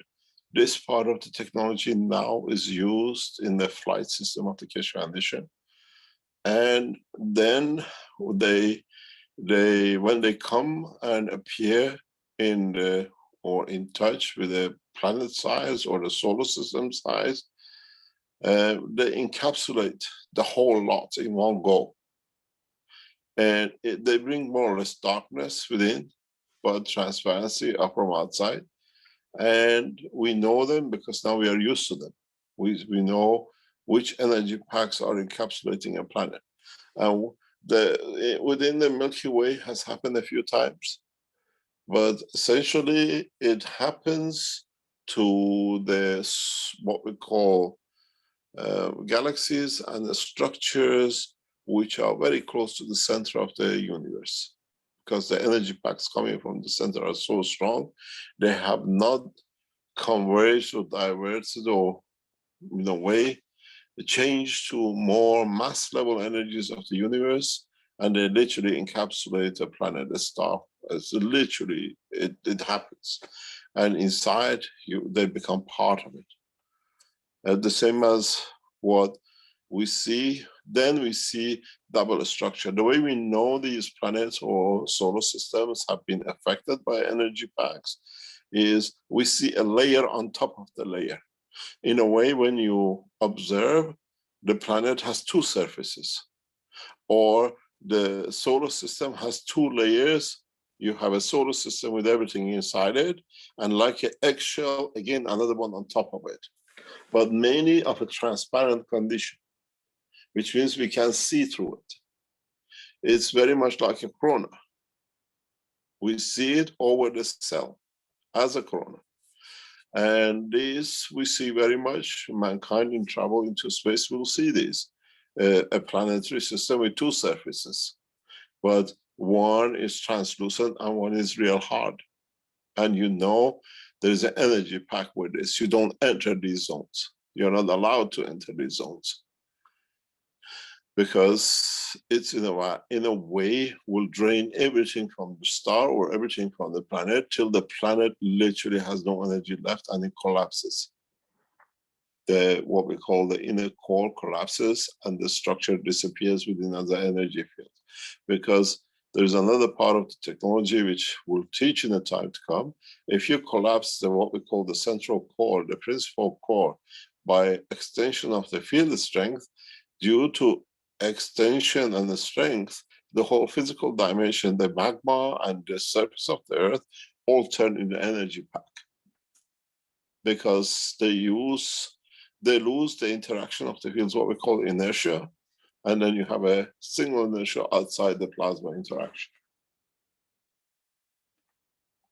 But you see it, mankind will see this very, very, very soon. It's one of the things, there is always a few in each galaxy. And within what we call universe, there's plenty, you see it. It's not unusual when huge fields take over a planet or the solar system. We get this in some solar systems, when there is a massive eruption on the surface of the star that releases a big package, and this big package of energy in their motion to the boundary, they're so big that they come across a planet or another moon of the planet, and they just wrap around it. And the interaction of the field of the solar system as a packaged plasma on the planet, which is solid, creates a secondary surface. You see two surfaces on the same planet. Could be hundreds of kilometers separation. And you have to be careful.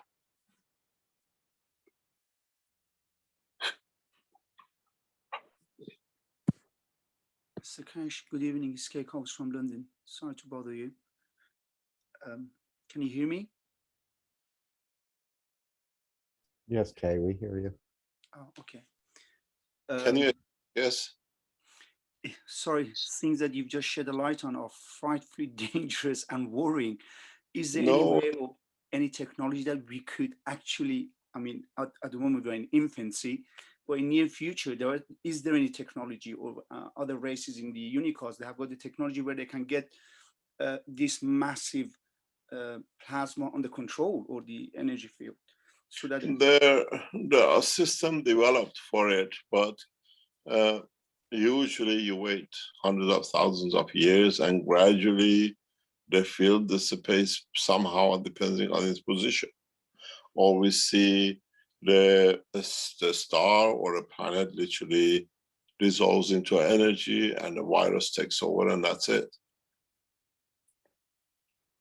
The virus or the pack of energy has to have a magnetic field reference connection to the center of the planet in the strength. If it has, then it locks to it. The same as what the virus does. Some of the pictures I've seen one or two over years, which reported by NASA or other space agencies looking deep into space.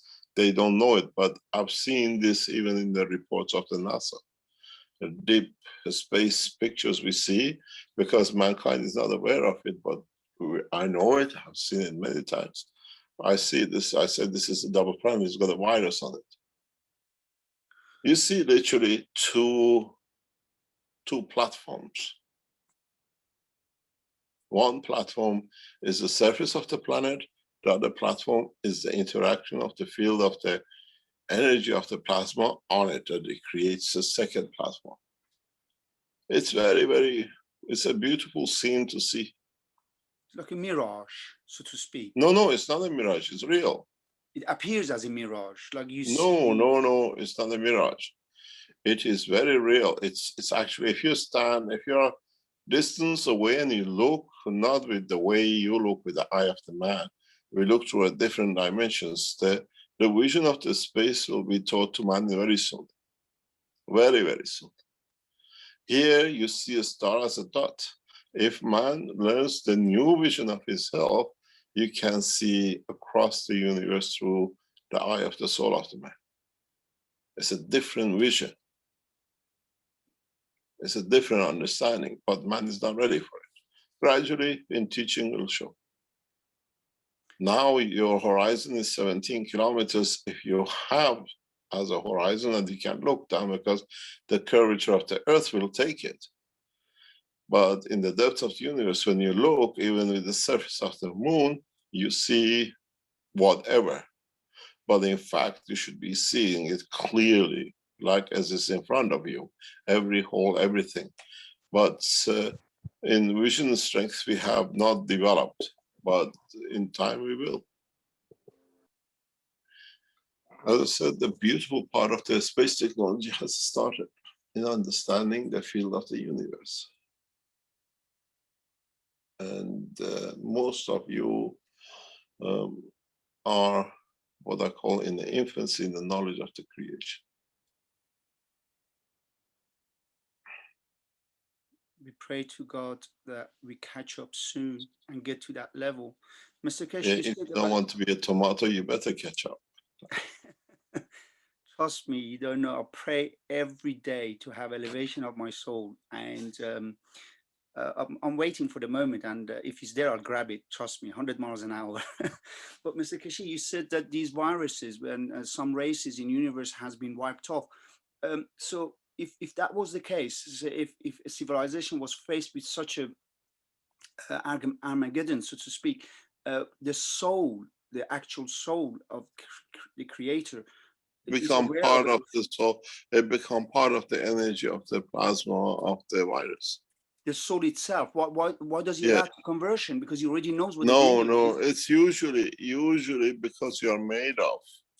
Your soul is made of the essence of the creation of the space you're developed out of. So it is. If I can explain it, in one of the teachings a few years ago, I explained this, is that if you want to understand it in a very simple way, most probably it's the easiest way to explain, is nanocoat a ball, and when it's nanocoated very well, and then heat it up, where you will see through the holes light. You see the molten copper. I've done this many times. If you know how to do it, you will see it. You see the copper molten inside the nano layer. You shake it, it liquids. We did this one of the first times with the scientists from De Beers Diamond Group. I don't know if you know De Beers in South Africa. They do a lot of site research, and I was involved with them with another of their scientists in this process. We make what we call a special diamonds this way. This is especially done for deeper space travel. When you take a copper, make a copper ball, nano coat it very well, and then heat it up with a current or with a very high powerful torch, where the heat can reach into the center of the copper, and the copper melts, and you see it, you shake it, it's just like a liquid. If you manage to get access to that liquid and empty it, you'll find that all your nanovirus disappear. All your nano coating doesn't exist anymore, because it collapses onto itself. And this is what we call more or less the collapse of black holes, when the center disappears in energy. And in these processes, the virus creates a condition of field strength that empties the energy within the center of this ball, and then the whole thing collapses. Everything, every single nano cell converts into the energy and becomes part of the virus. I've done this a few times, and it's very interesting, but you have to do it in a specific way to reach it. I did that with the VR Diamond Group, one of their doctors. We ran some tests a few years ago. This is how we showed to the diamond bourse in Antwerp, we can create diamond from anything. And as I said, we took in the zirconium, and they said it's flawless, and said the only thing you cannot do is to weigh it. Because with a diamond, we can create a condition of the production of nano layers, which is translucent. It looks like a diamond, there is nothing on it, but actually there is a encapsulation of the plasma over it. And everything you test it tells you it's a flawless, which is the best diamond you can get.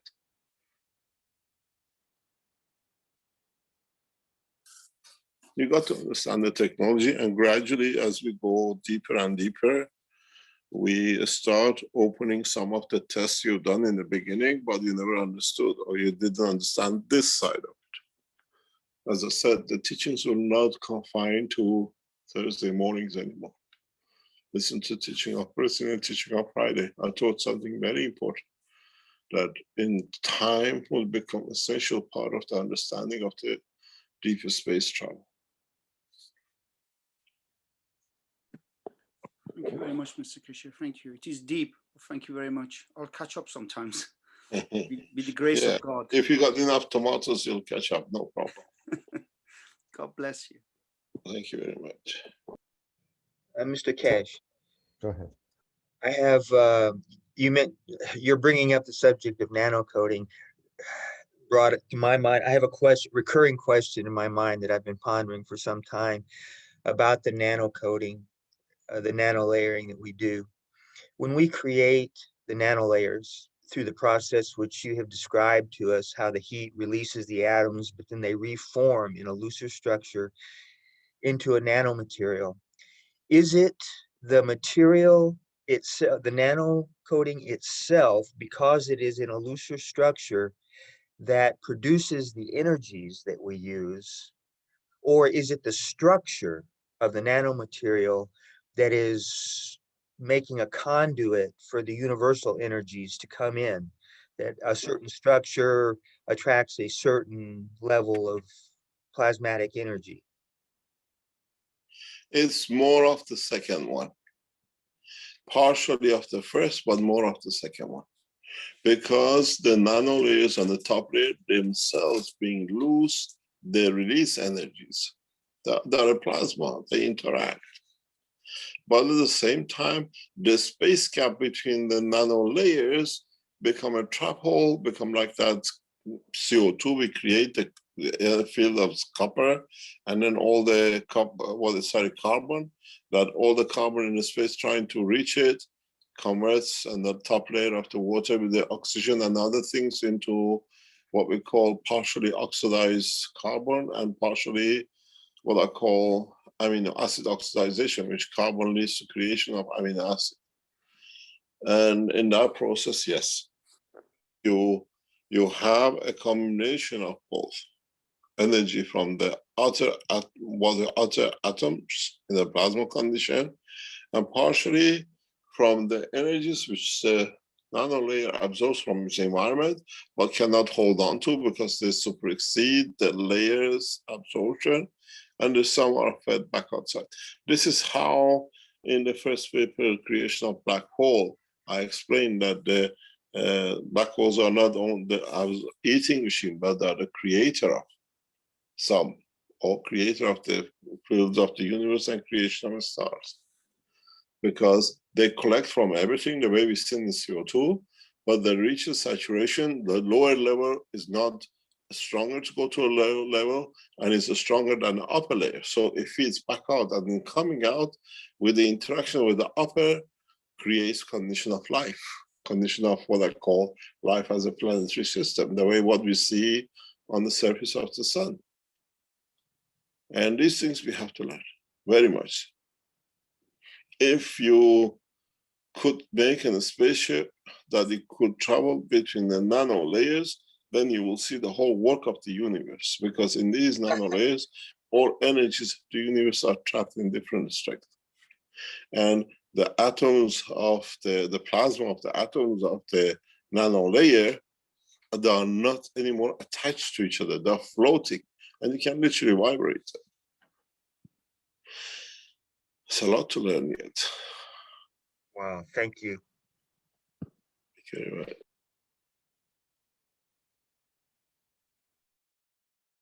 Sounds like you've been around the universe at least once or twice to have observed and carry this much knowledge. But back to the Vatican. Seen a lot. Yeah. Seen a lot, done a lot. Mhm. Back to the Vatican for a minute. I haven't seen any priests with spray bottles.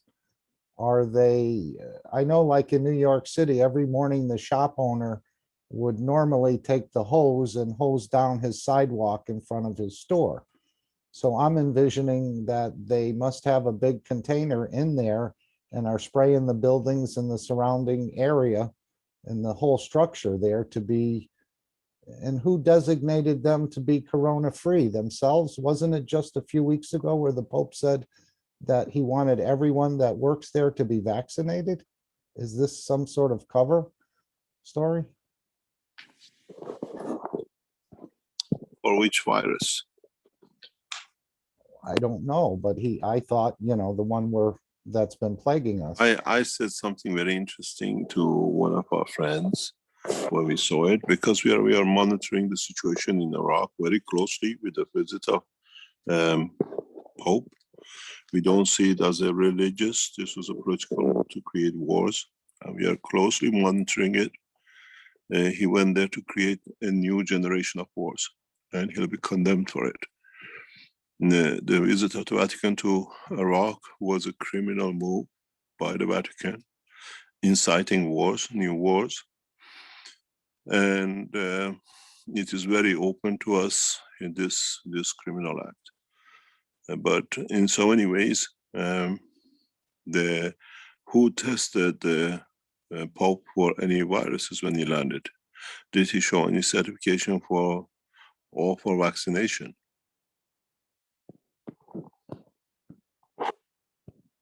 And this is very, very interesting position. How these people are out to do it when they encourage the others to protect themselves.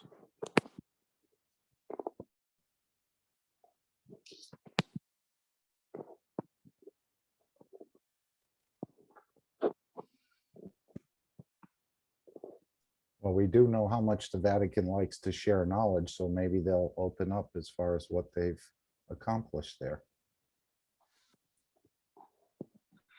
It is something which we what we call very much what we call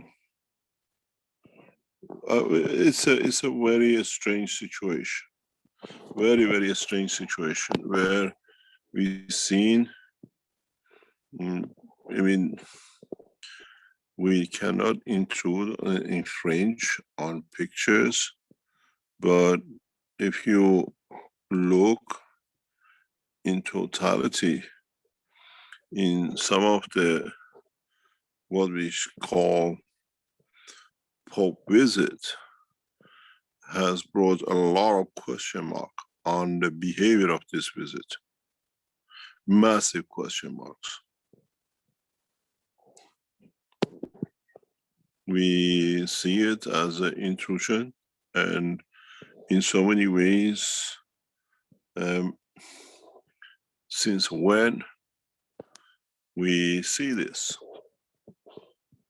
we watch a lot of this, what is going on, because we don't look at it the way you look at it, as we are observers.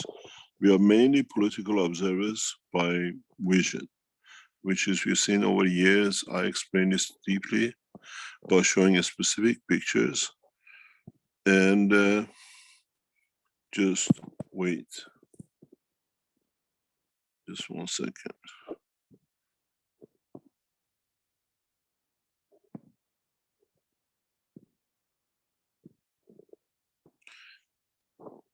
There we are. Have a look at this. Is a visit of the Pope to Iraq. Just watch. The driver wearing masks. The bodyguards wearing a mask. Clergy, none of them do. You watch the same on the other side. I'll show you a second picture, which is more drastically, we are watching very closely.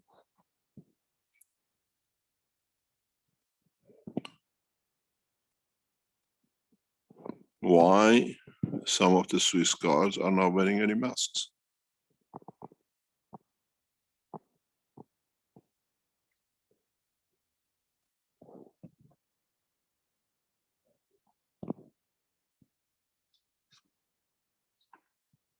Is there such a thing available that that to Vatican that the rest of the Catholics cannot have? Why there is such a economical pressure worldwide when Vatican holds the key? Or there is a bigger question mark on the whole integrity of the situation. We are watching this very, very closely. You've got to understand. If I open to the left, you see no one is wearing masks.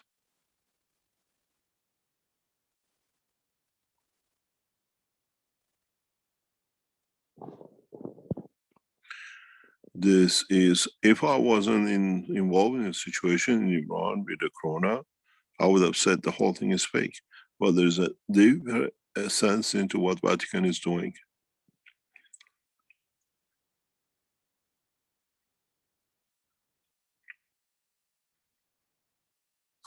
Don't forget, Vatican is in the center of Rome, and the winds of virus blow across the city.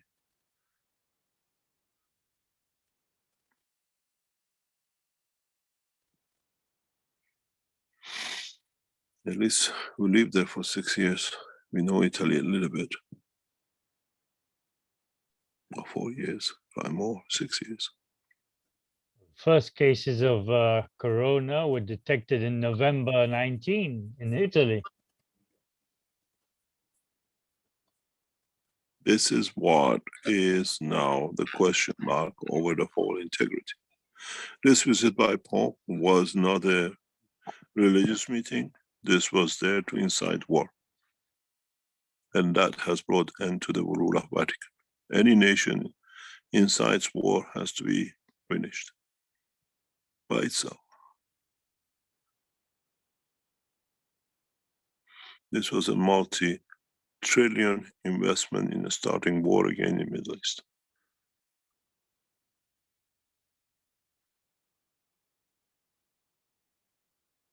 This was a visit of death, not consolidation.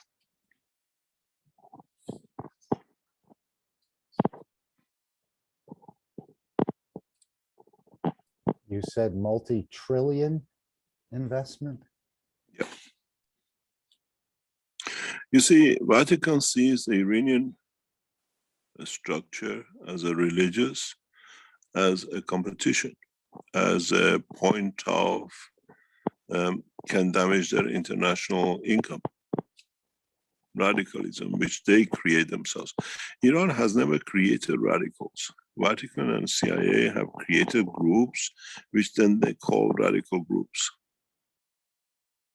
We've seen it with ISIS, we've seen it with everything else. They are financed. Well, Vatican finances huge amounts of war up to now, and it's finished.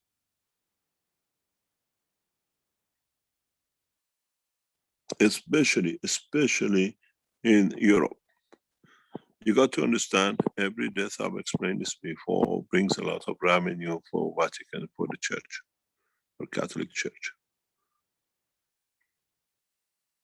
You pay for the funeral, and the family for the rest of their life go to church to pray for the man who died.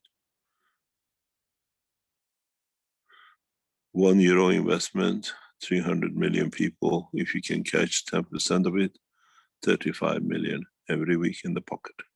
Forget about the other incomes. Churches are not taxed. Now churches are subsidiaries. Nowadays, if you go to most of the Europe, you see Black Africans in the churches as the priests. They offer each, if you want 2 churches or 5 churches, is 100 million, 50 million, or 10 million. The churches, clergies get together, collect 10, 20 million, pay to the Vatican, and buy shop in Europe. And whatever they collect is theirs to return.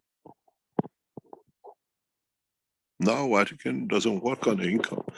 Every black priest you see in any churches, ask him how much he's paid to come to Europe, or how much his flock or his district has collected. And they come in with diamonds, they don't come with cash. They pay, they get a shop. And the shop has got what we call leasing and a rental agreement. This is how the churches are run in Europe now.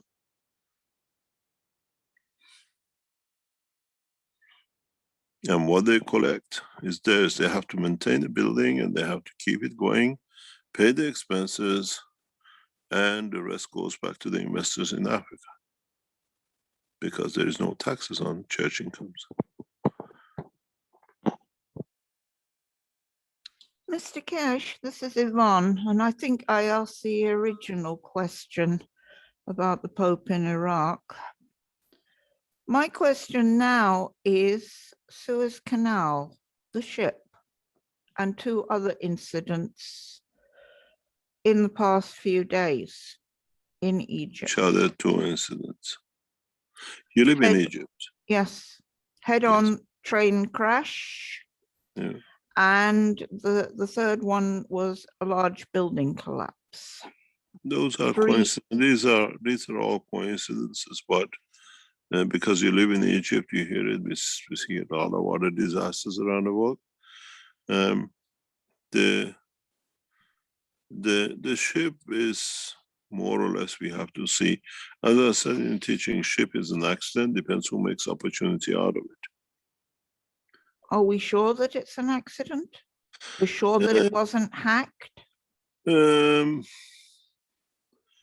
It's like we are waiting. I used to be in the oil business a long time ago, and what it is, if you sit at the mouth of the Bosphorus in Istanbul, usually around Sunday afternoon, Sunday morning, Saturday, you suddenly see skirmishes of tankers going up the Bosphorus towards the what we call Russian ports for fueling. And then during the week, you see them one by one returning. This Strait of Bosphorus is one of the most busiest channels of what we call shipping lines, because it's one of the main ports of the Russia exporting oil. We are expecting a disaster there anytime. It could be tomorrow, it could be 10 years from now. But these heavy shipping lines, it's like the road. You have a huge traffic, something will happen sooner or later. We are literally waiting for one day when one of these tankers coming out of the Russian ports, coming back into Bosphorus, going into the, what we call the Black Sea and the down, into Mediterranean and down, will run out of control or hit something. I was there last year. I usually stay in a hotel which faces Bosphorus. And I always, because I used to watch this process, we used to buy tankers to fuel. And you buy 10, 20 tankers to fuel for different part of the world to ship out. And I see it's a time, because it's the time slot given for loading. And you see them suddenly when you go into, especially when you go from Istanbul airport to the city center on the route of the coast, you see hundreds and hundreds of tankers hanging in there waiting to be rented to load. And sooner or later, one of these is going to have a crash. And then you say it's an accident, or you say, oh, is it planned? And the Suez Canal is the same. We have the same with Panama. It will happen. These things are eventually will happen.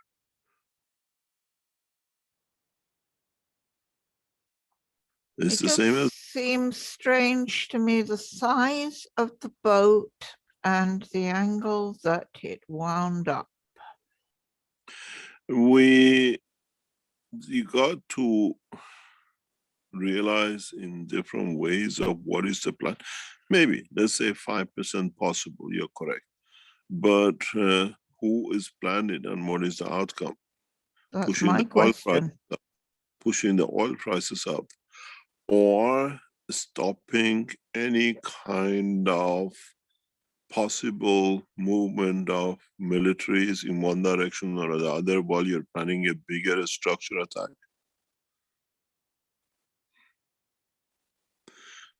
Because you understand exactly what I'm talking about. Yes.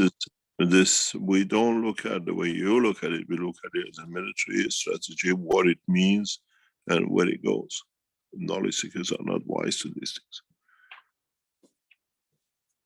We look at it, if you're planning such a massive position, or you're trying to block a massive position. Because if you can go through the Suez Canal to get to the point, or you can go all the way down Cape Town and come back up. And add many more days onto the journey, yes. Yes, but on the other hand, if you're planning a military base, who can reach where? So you can look at the cynical side of it as well. And as an advisor to governments, I watch a lot of things different than you do. We look at the military strategy, why and how. You look at the fuel tankers, we look at the regional strategy stability.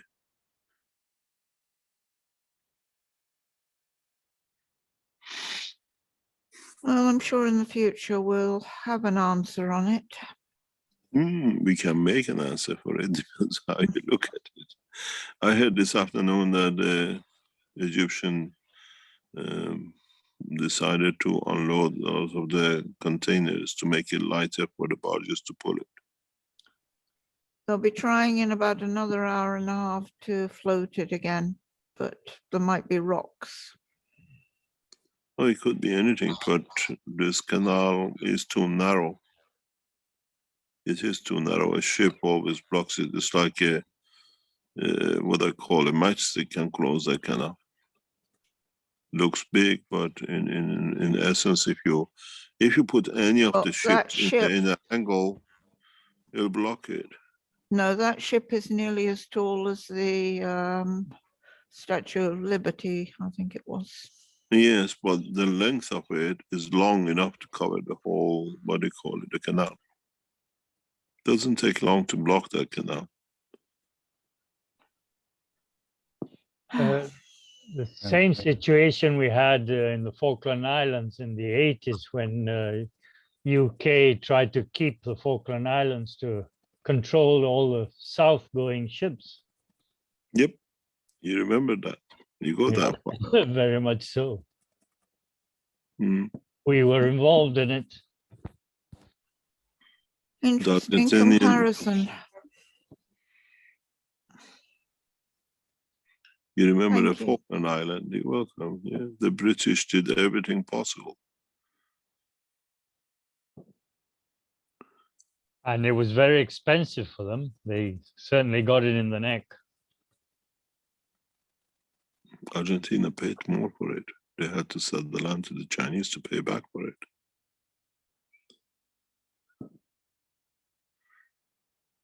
Large area of the Argentina and the soil production is still on a 99-year lease back to China because of that war. You were nearly bankrupt, even on the, what do you call it, World Bank loan, and within 3 years, Chinese paid the whole amount in advance, and overnight you paid your debts. Yeah, we're in a heck of a mess, yeah. Yeah, because of what they did to you. And the Chinese bought you out, but most of your land now is on the production for Chinese sold out. Argentina didn't walk out free from that position.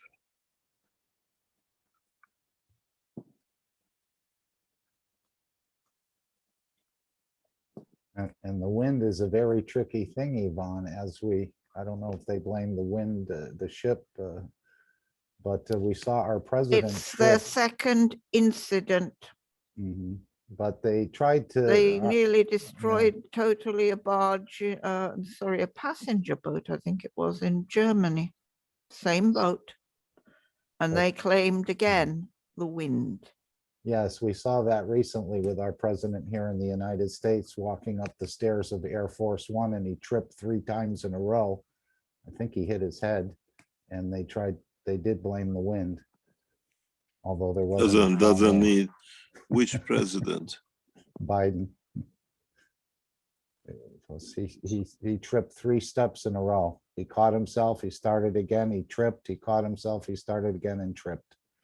Unless it was a fake video that I saw, but they were saying his press secretary said it was the wind, the high winds that day, and the stairs can be tricky on Air Force One.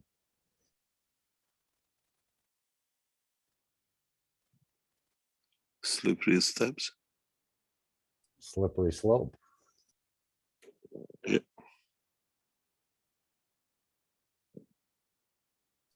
And you had talked about ships at one time, Mr. Kesh, large ships like that could be elevated, let's say. Have you been approached at all to untangle it, or are they going to try their way first and then maybe if they're not successful, they might tap your No, knowledge. we haven't been approached at the moment. No. And nobody discussed this. The Keshe Foundation has called for a lot of work, and in the coming time, we will explain more. I have a free hand now that others who run the foundation, so we are expanding in the horizon of Keshe Foundation, the work and what we call teachings in a different language.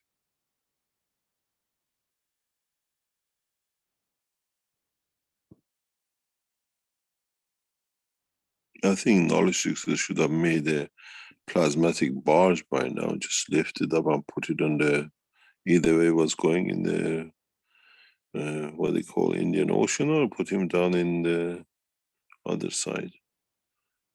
But it hasn't done yet. I think knowledge seekers are a bit lacking in knowledge.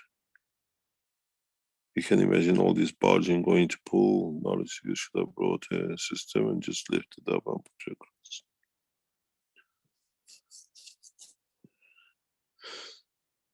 Maybe Well, I in think time. a lot of countries would be grateful if the solution was found quickly. And animals. There are many animals on boats stuck in the canal.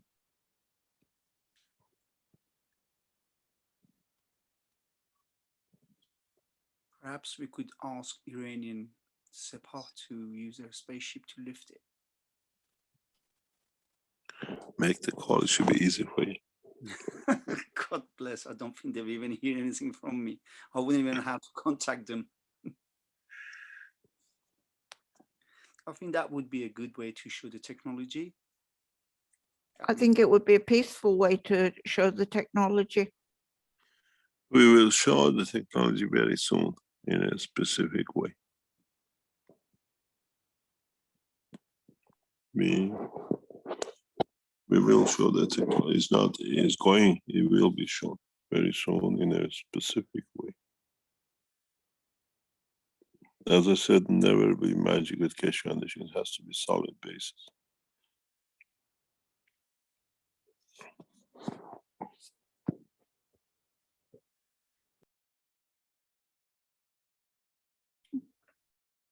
To the benefit of humanity.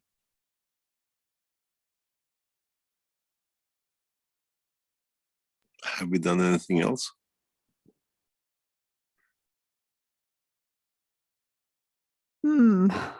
Let me think on that. And Yvonne, what was the name of the ship, the actual name, Green something? Greenfield? Well, it's the Ever Given is the name of the line that you're thinking of. Evergreen. I think that Evergreen. was the code name for the Secret Service for HRC, and those HRC initials appear there, and they showed a tugboat named Barak trying to. And another one named Mossad. So maybe welcome to the playing. show. The cartoon's getting better. I know I have seen so many cartoons, but I am more worried about people in all these countries and the animals, and it's not a pretty situation.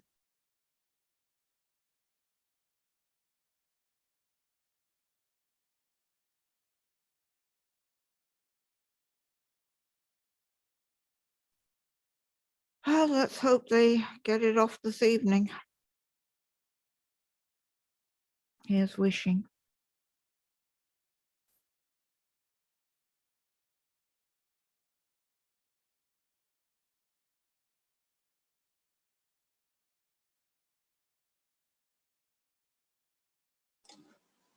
Mr. Cash, can I have a question, please?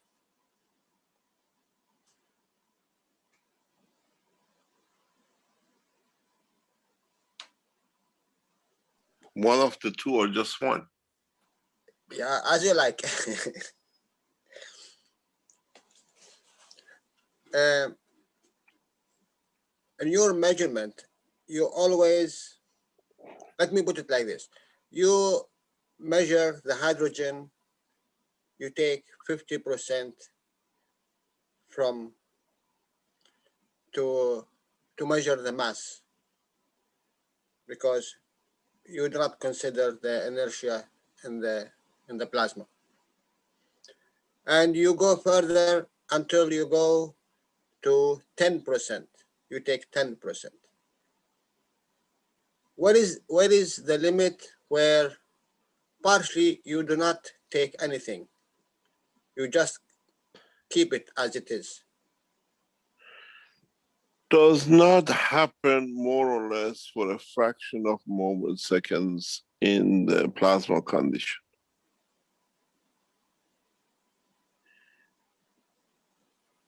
So you always have to take or you add.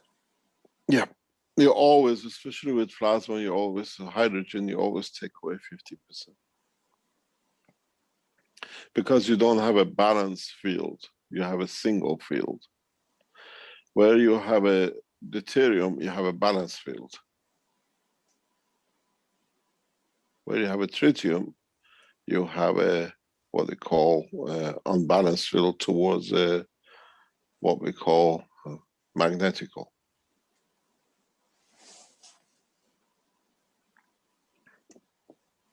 And this is where hydrogen plays game, because the positioning of the electron has a lot of say about the field radiation from the proton in the center. So in this meaning, when I consider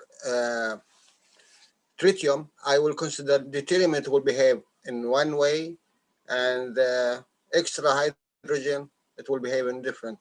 What is extra hydrogen? And this one, which is it is not with the pack. What do you mean? The tritium. The tritium. Tritium has a spare neutron. And secondly, why? Why has a spare neutron? That's the biggest question. Again, in the world of science, has not been answered. Why do we carry, for such a simple system, a spare neutron? A spare neutron is primarily belonging to heavy elements over what we call capacity, or what we call a space gap between the protons.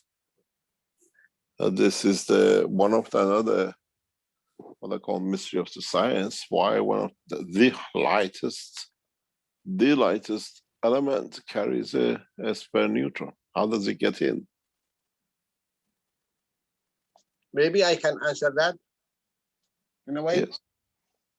Isn't that how you explain it is due to the center line of the universe, the size and the shape and the cut?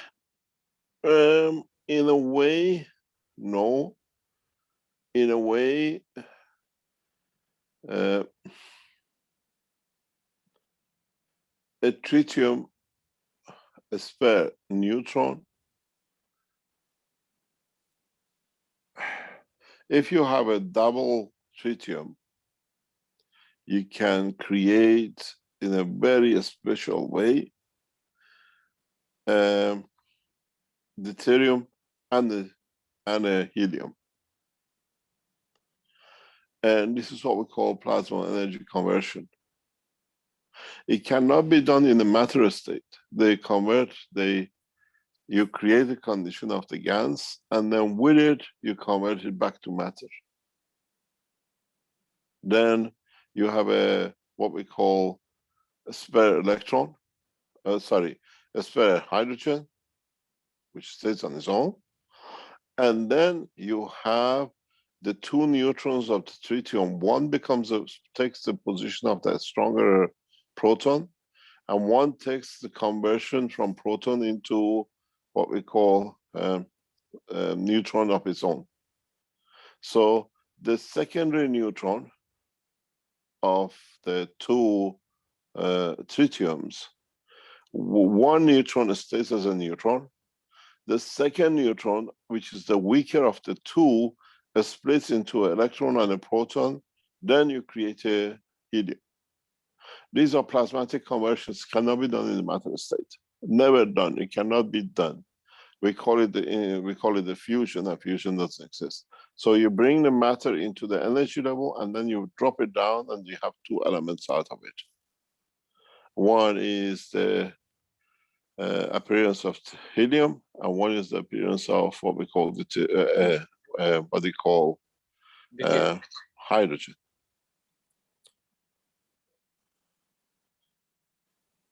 Hydrogen as a deuterium, but not hydrogen as what do you call it? Hydrogen as H, as H2. And it can be done in some of the nuclear fast breeder reactors. We've seen this for a long time, but we could not explain the process. But now we can, because we see the heat creates a plasma.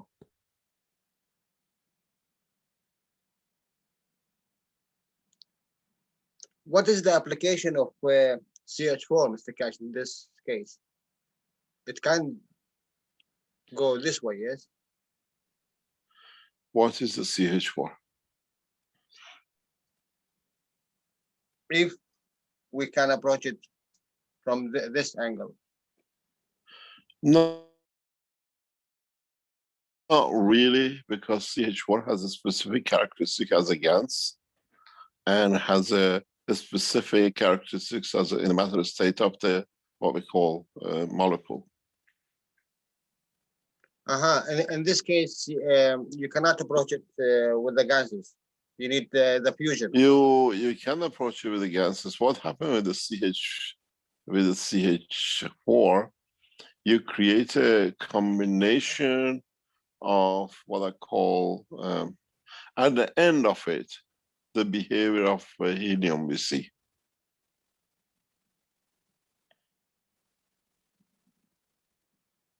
We always see or a combination of helium as a plasma. Helium as a plasma, none of you have managed to make it, but has a specific characteristics, a specific use. Sometimes it appears in a double line blue.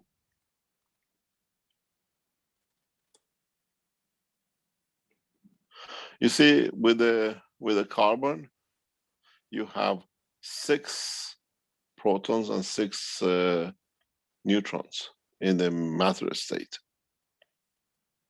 With the hydrogen, you have 6 neutrons which are playing free. You have 4 protons which are playing free. Where you have the other side, when you bring them together, let me explain to you, maybe you understand it this way for the first time. In the world of chemistry today, you work on a very, why do I have a whiteboard? In the world of the chemistry today, you call sharing of electrons, or covalent, what do you call it, exchange, or whatever you call it. But in reality, electrons have nothing to do with 2 cells, atomic structures coming together. How come the world of science gone so backwards that only looks at the electrons, but it doesn't consider the principles? This is what I tell you, our world of physics and chemistry is absolutely upside down. Absolutely upside down. You are ignoring the power of the protons and neutrons in the center of the atom. Sorry, Mr. Cash, are you drawing something? We don't see. Oh, no, I have no to the whiteboard. We see your picture right now. Would you like a whiteboard? Is that what you're saying? No, I don't want a whiteboard. I don't have access to a whiteboard. I don't have my notepad with me to write on. In the world of the what we call, just one second.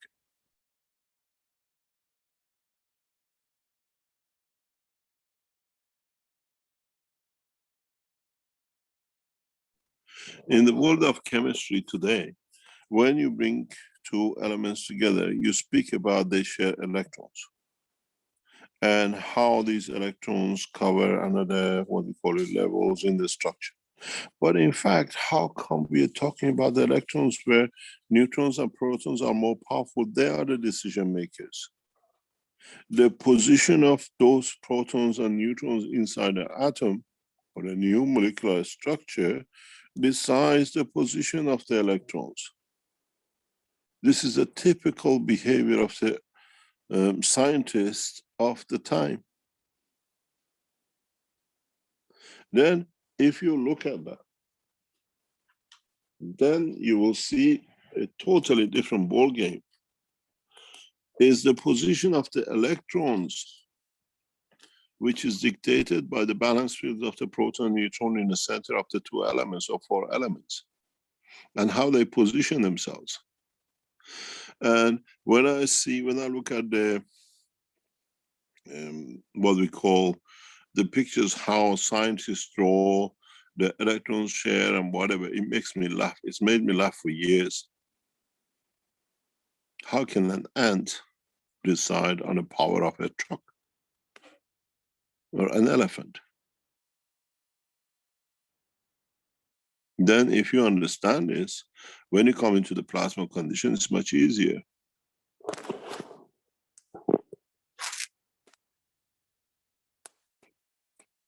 They say that when you cut the chemical binding, how they connect to each. I think whoever brought this part of the chemistry into the world of science must have been one of the most illiterate people. It's like Einstein, who never knew and brought things and everybody accepted. How can you consider an atom, amalgamation or work or coming together and then just look at the electrons? The last thing you look is at the electrons. And they teach this rubbish right across the knowledge of the man from childhood to children when they start learning these things.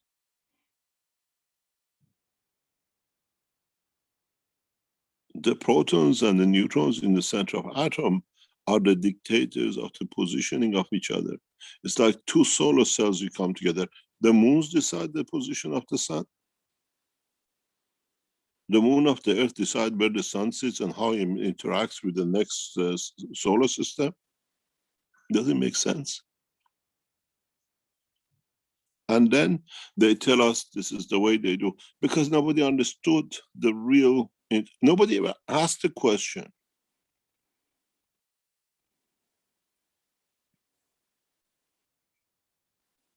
And this is one of the things which, what I call, you give up, because the hypocrisy is so deep in the teaching of the science in present time. So when you have a CH4, you look at what do you have inside this carbon? One single proton. What do you have inside the carbon as an energy pack? You have 6 protons and 6 neutrons. What are the possibilities that the 4 hydrogen will behave like?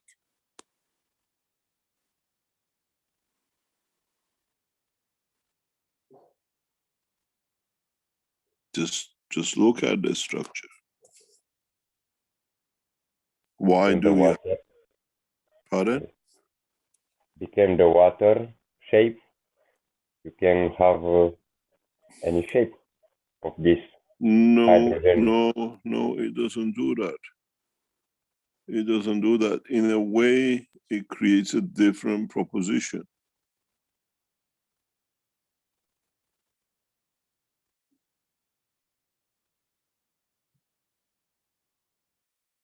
You can go back to, as you say, water, possible, but it works in a different way. But you have to consider you are in a new magnetic field environment, not on the earth condition environment. CH4 produced or CH3 you produce is not in the matter state, it's the energy of CH3, it's a plasma, it's a gas of CH3.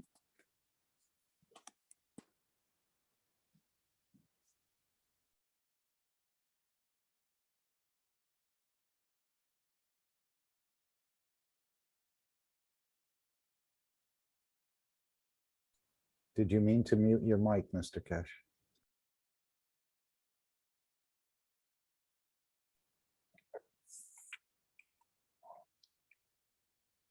Now look at the structure again.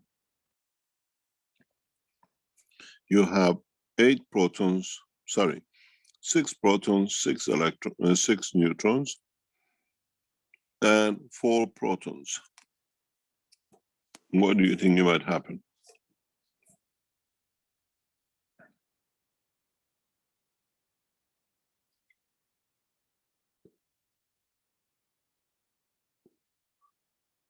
And you have 4 electrons hanging around.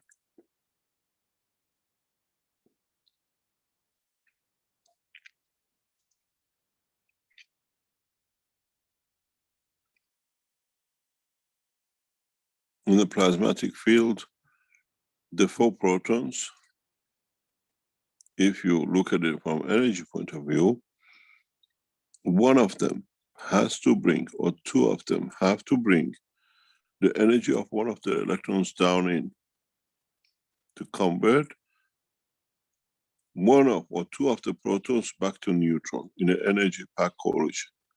Then what do you get? You get a carbon and a helium. Again, a plasmatic helium condition.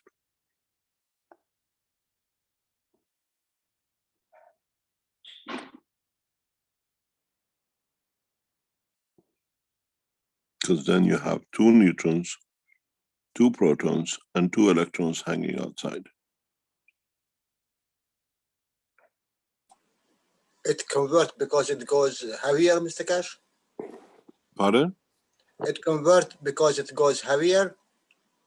It doesn't convert. It's because it does not convert. It's because it's in the plasmatic environment.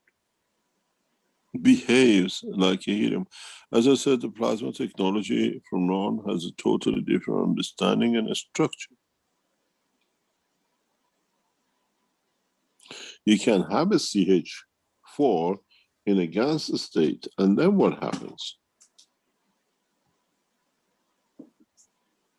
This is the beauty of the new understanding. In a matter state, you have a CH4, but inside your cup of gases, you don't have a matter state. You have a plasmatic state. Now, in a way, what you call it 6 protons and 6 neutrons of the carbon have to balance themselves with the 4 protons of the H4.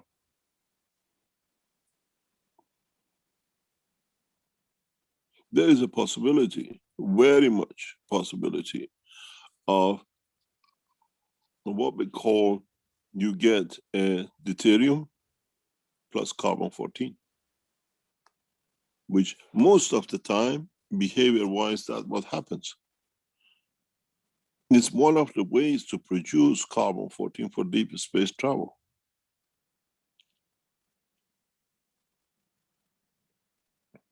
Because now, in the combination of number of CH4s, what do you get? Spare deuteriums that in a plasmatic condition, every 7th one becomes carbon-14. It's the best soup to create carbon-14 for deep space travel, or deuterium for construction. In that way, the process of the whole system changes.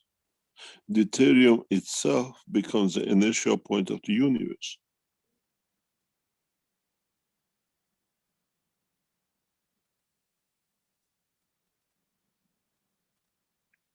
This is where we suddenly see creation of the fields, conversion into field of the plasma, and then beginning of the stars, the seed of the cycle in the depth of the universe. Where CH, what we call seek for carbon-14, becomes the line of communication for the deuterium to receive energy from any corner of the universe. And when these things happen, we see the creation of neutron stars.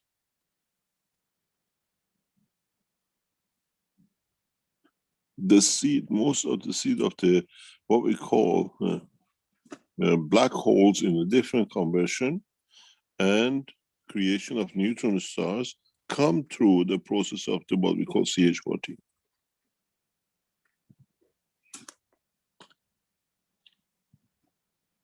Carbon is the link throughout the universe plus body of the man.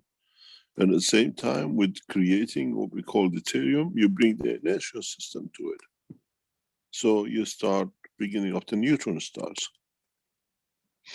which means a singularity from the beginning, and it becomes a big giant machine.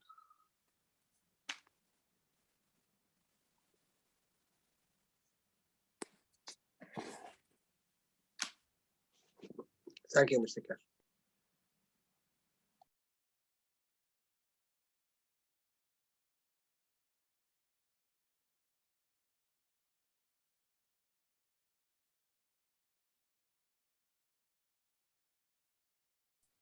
I was very fascinated, Mr. Kesh, about the tablets you talked about on Friday night for feeding. We absorb 80% of our energy from the universe and we're 20% short. And that's why we go for the food. So if these tablets were to come out, we could basically walk away from eating, you were saying? Because we'd have the energy we need? More or less, we start introducing these. This is the technologies, deepest space technologies, yeah. But we can feed every man on the planet and every child on the planet. It doesn't need refrigeration or anything. These are systems used in the universe. It's not something new. And it's, in a way, we create an intermediary between the soul of the man. And in feeding the soul, we create a point of interaction. It's one of the ways to elevate the soul, that it feeds the physicality. And that would last for a day or a week or millions of years.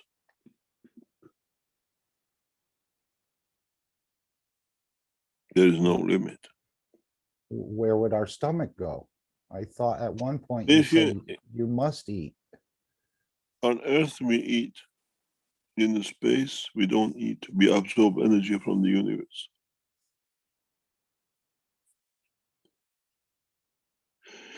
As I said many times, when the man goes to space, become true man of space, you have no stomach, there is no need for it, there is no need for kidneys, there is no need for bladder, there is no need for a lot of things. Do you need lung?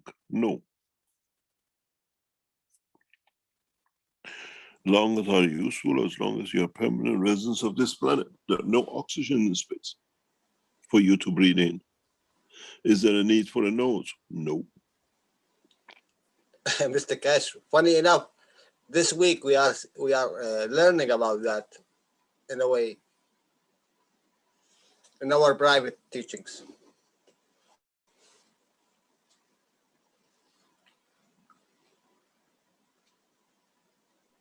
I should become a student, huh? We want to invite you someday. It is only this surface energies what we need in a way. As I said, hopefully, once the present regime in Iran changes, I will return to Iran. And we set up the most advanced science universities in Iran. Then I devote my life to teach technology in space through Iran. And everything is prepared for it. We're just waiting for this corrupt regime to disappear. And we'll teach the space technology, the true space technology, in the essence of deep space travel.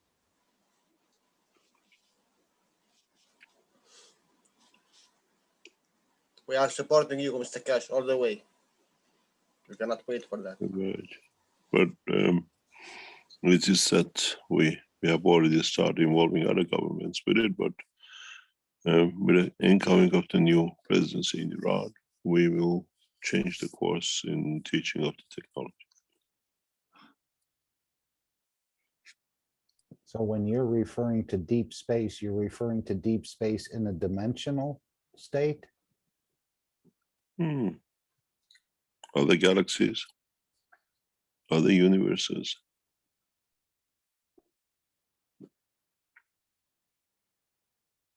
The time it takes you to travel to moon, it should take you the same time to travel to the next universe. If you understand the space-time and energy field transfer.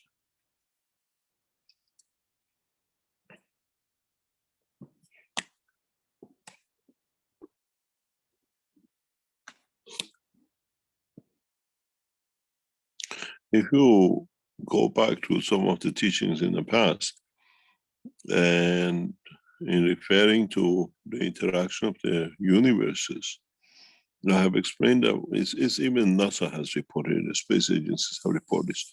We see cluster of the galaxies rotating in the opposite direction to the rest of the galaxy. Why? One of the main reasons for it is this cluster become like a twin star inside the galaxy, inside this universe, in parallel with the universe outside. Shows other side of this position, somewhere in the universe, outside our universe, there's another universe, which is field interaction has created this condition. In a way, if you understand it in a deeper way, the creation of the, let's say, Jupiter or Earth is not only because of the interaction of the fields within the solar system, but the effect of the other solar systems in the galaxy dictates the creation of the cells, or what we call moons or stars on this in the solar system too, even though itself has its own power to do.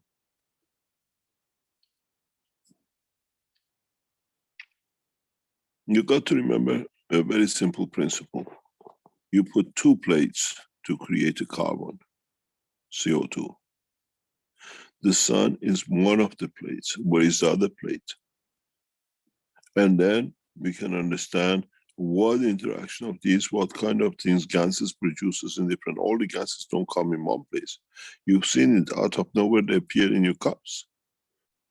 So Earth is one of those interactions, or the moon is one of those interactions. Then it gives you a total understanding, a different understanding of the work of the universe. Then what outside our solar system has said creates the forces that forces the creation of Earth. And the way we see, in so many ways we understand, if we look within the solar system, we should see positions where the fields move in a different direction than the whole of solar system. We have not seen more or less a structure like Earth or one of the planetary system, which is anti-clockwise as they are to be clockwise. But if we look inside the solar system, now that we're becoming knowledgeable and looking at the total environment, not at a point, we will see that there are the fields environments which are going clockwise. And in that clockwise fields, there is a possibility that outside the solar system is interacting with another move or another structure solar system that it shows its position. This is the story of the apple, as I explained on the Friday. Eat me, and you think, oh, I'm gonna eat the apple. No, my friend, he's already invited you. You're a captive audience.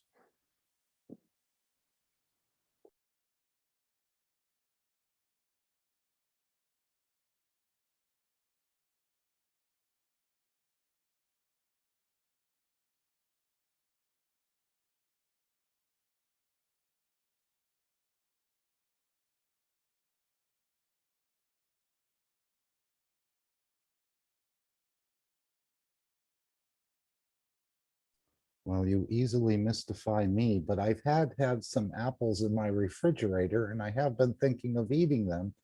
But when I heard your teaching, again, it's very interesting that the apple wants to be part of you. Am I wanting to eat the apple, or is the apple calling to me to say it wants to release its energy in a bigger dimension? What do you Very think? interesting. I thought I wanted to eat the apple, and I was saying I don't really have to eat the apple, but at the same time, you were saying the apple is calling to me to say it wants to be part of a larger structure or open its energy into a larger structure. And that's what it was created to do. It's still mystifying, but I see the point, I think. Works both ways. You will be that apple in the space. Yeah, we keep opening up into bigger dimensions. Right now, we're in the skull. Yeah, you will have your own smell and flavor and color to be part of another one. It is so fantastic. It's beyond our comprehension, I know, but we're approximating it and trying to Unless find you our shine. way. Unless you shine. Yeah, it's beautiful to know all this knowledge was there, but we've never considered it, never examined it, never understood it. We're quite low, but we're improving in the elevator of knowledge, let's say. The whole science of chemistry has to be rewritten. Now that we understand the interaction of the field. A lot of it is imaginary, and we accepted it because now we have systems we can see. We consider the interaction of the molecular interaction, how electrons interact and whatever. But in fact, we ignore totally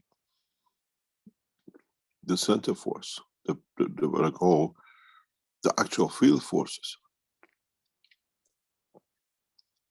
And by creating a magnetic field, we can move these field forces and create totally different dimensions. That's what we call transmutation of element.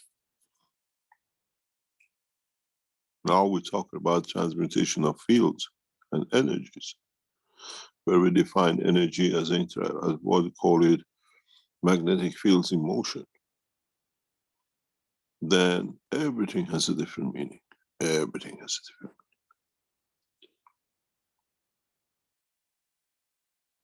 Half of the PhDs and degrees in what we call chemistry goes in the bin.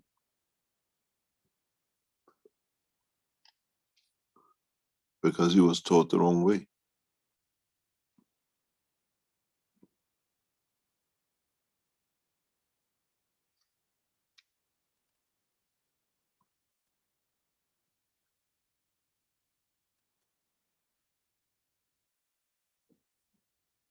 Sorry about that. I'll leave you with your teaching here.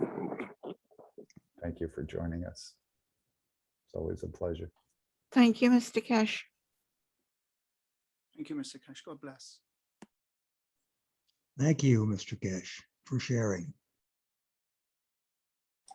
We have still questions.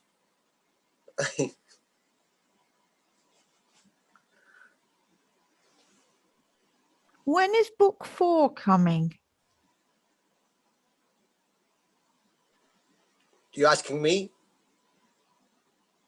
I think it was mentioned in one of the workshops, but I've forgotten. I'm supposed to work on it, but I haven't found the time. It's fully written. And I think if I get my hand on it, since it was written in 2012, it was finished in early 2012. Perhaps I'm here to give you a reminder on it. I remind myself all the time, but I don't get the chance. You know? But the book 4, I think if I start In a way, now looking at it, write it, will be in 2 or 3 volumes. But then it goes for what it is and the way it is at the moment.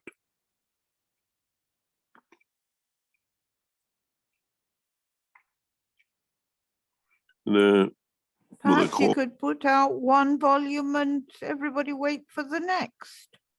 Yeah, but it'll be half of the story.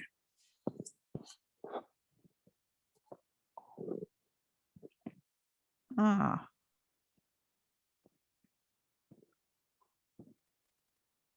Well, it might help some of those who are really well advanced.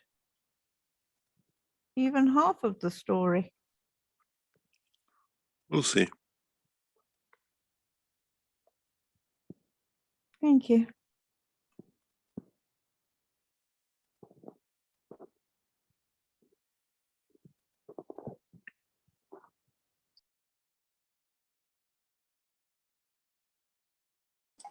Can I ask another question, Mr. Cash, please? I told you have 2 questions.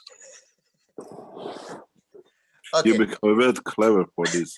I come with one and then I pull the second one. Okay. Because Mr. Cash, we don't see you in the private teaching. That's why we cannot hold for you.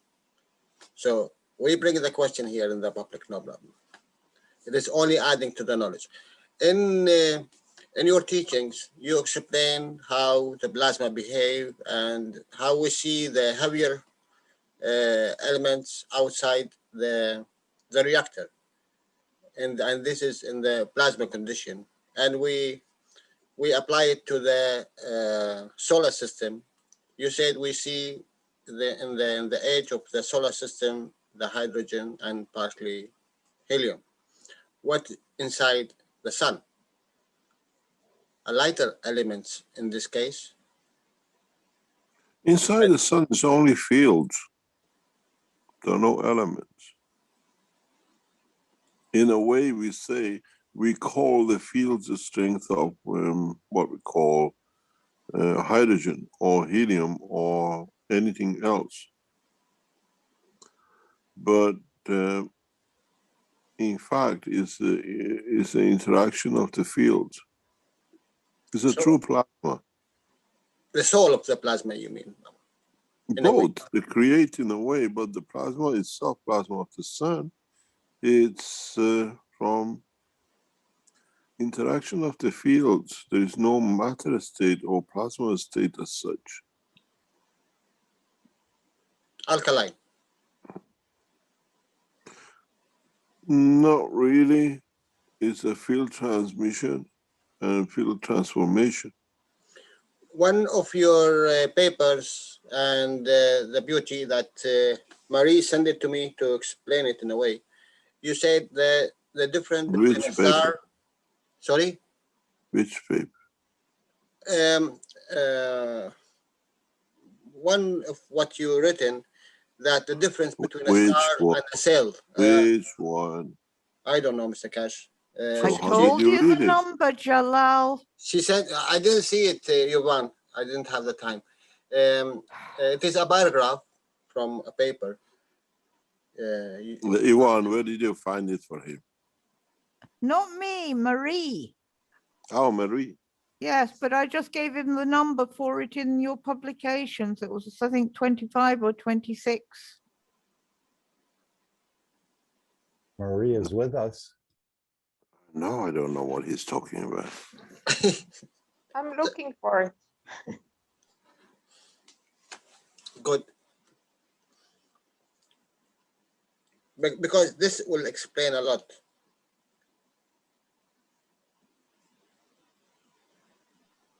Waiting.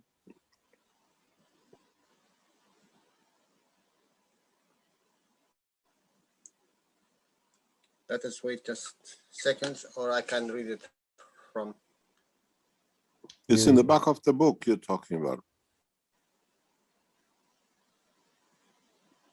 The difference between a star and a cell.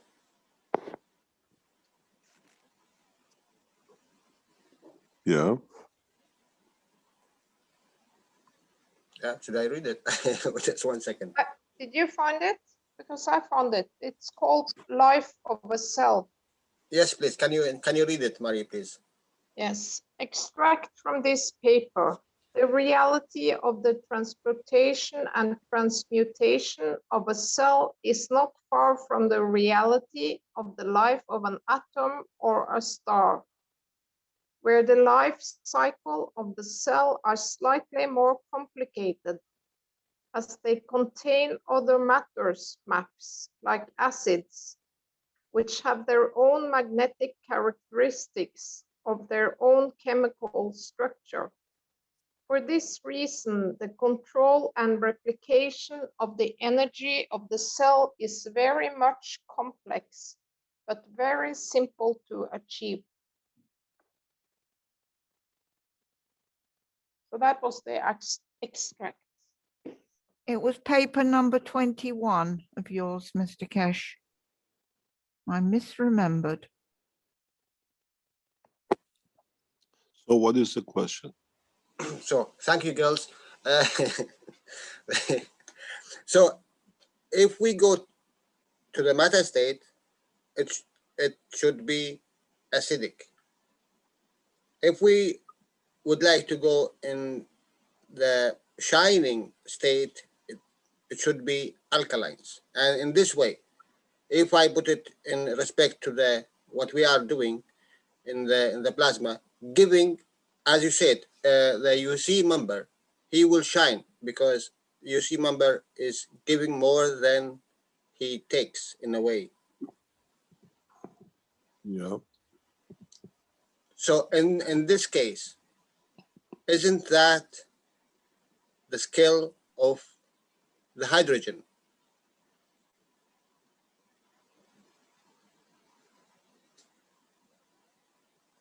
Alkaline and acidic. I'm gonna ask you a question. Maybe you understand it a different way. In an amino acid, you have a carbon, hydrogen, nitrogen, oxygen. What would it happen if I replace the hydrogen with tritium?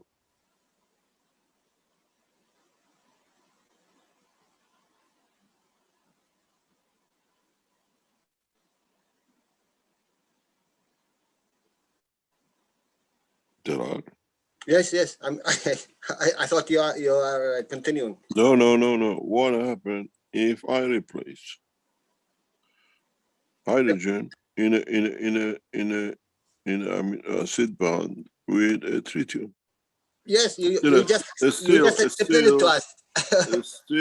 still in understanding it has one electron according to the present chemistry, but the nucleus has totally different characteristics.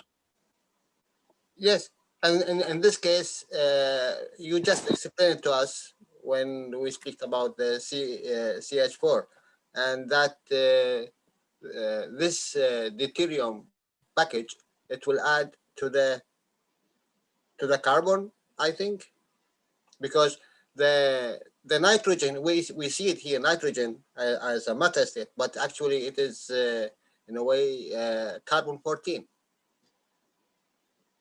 in the plasmatic way before it converts to the matter state.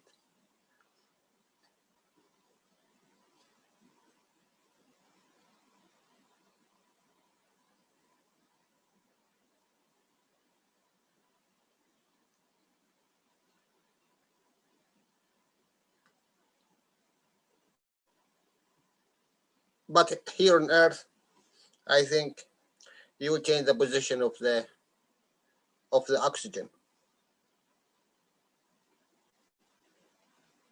because now you have. You see, now is where the chemistry, present chemistry, hits the fan and doesn't work.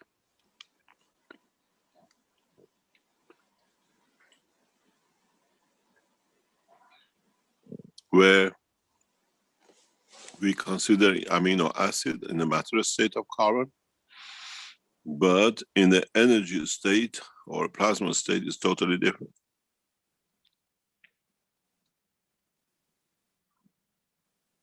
if you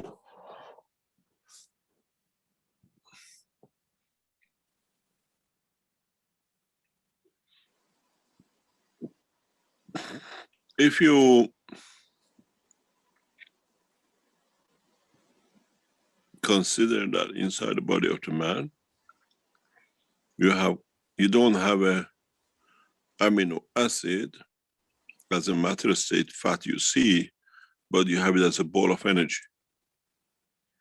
And depends on how much this energy blows up. It's like you have a different footballs, and depends how much you put air in it, how much energy you put in it, dictates the softness of the ball. Then if you understand this concept, then put the amino acid as an energy pack and a ball with different strength and whatever, the salinity becomes the environmental pressure and then dictates how hard this balloon will be.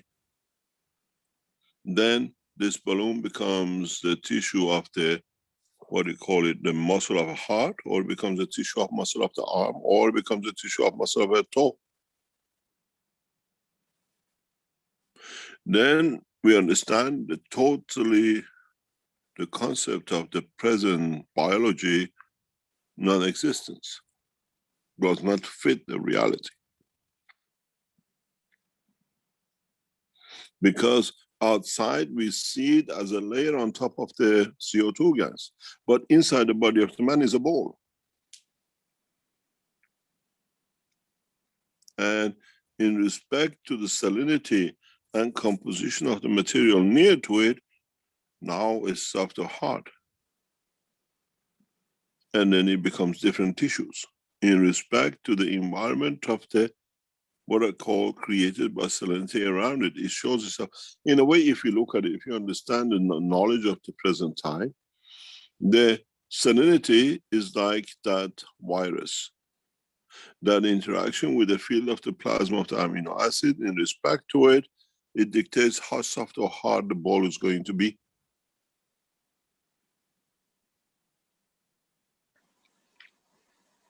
And again, that salinity itself is a field in the environment, does not have any structure. Is a plasmatic flow inertia.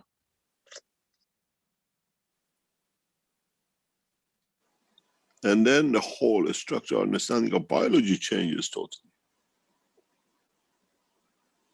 When we talk amino acid, you look at the fat on the top. That's in a matter state. When that amino acid is inside the cell of your body, it's a pole. It's an energy field.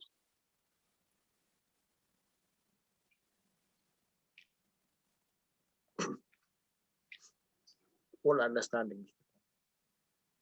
Now you understand?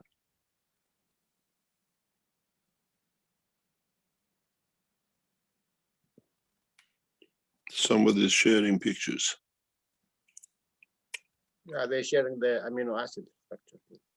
Okay. Yeah. This amino acid, take it and bring it inside the water itself. And you won't see it as a flat, you see it as a balloon. Where on the surface is flat thin. On the surface, you're working with the inertia and the atmospheric condition. When you bring it inside the cup, comes a ball. And depending on the salinity you have used, dictate how it will show itself. This is one of the reasons I always tell you collect your amino acid and then add it back later on. Because when you collect it in the matter state. When you mix it into the mixture, it becomes a balloon. It becomes part of the field interaction. And that's why I said, how can you have everything without the line of communication and then the line of the existence, which is the amino acid. And this is what I think 99% of knowledge seekers never understood this.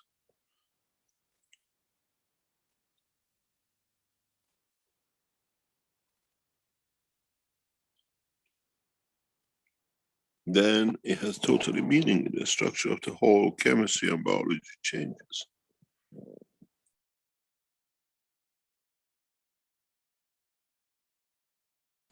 we are approaching the matter state. We are approaching it from the plasma state, Mr. Cash. So no, we approach it the correct way, the way it is.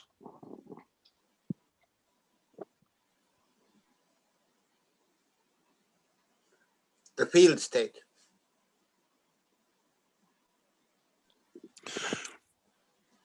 I'm gonna let you think in a very different way for the first time.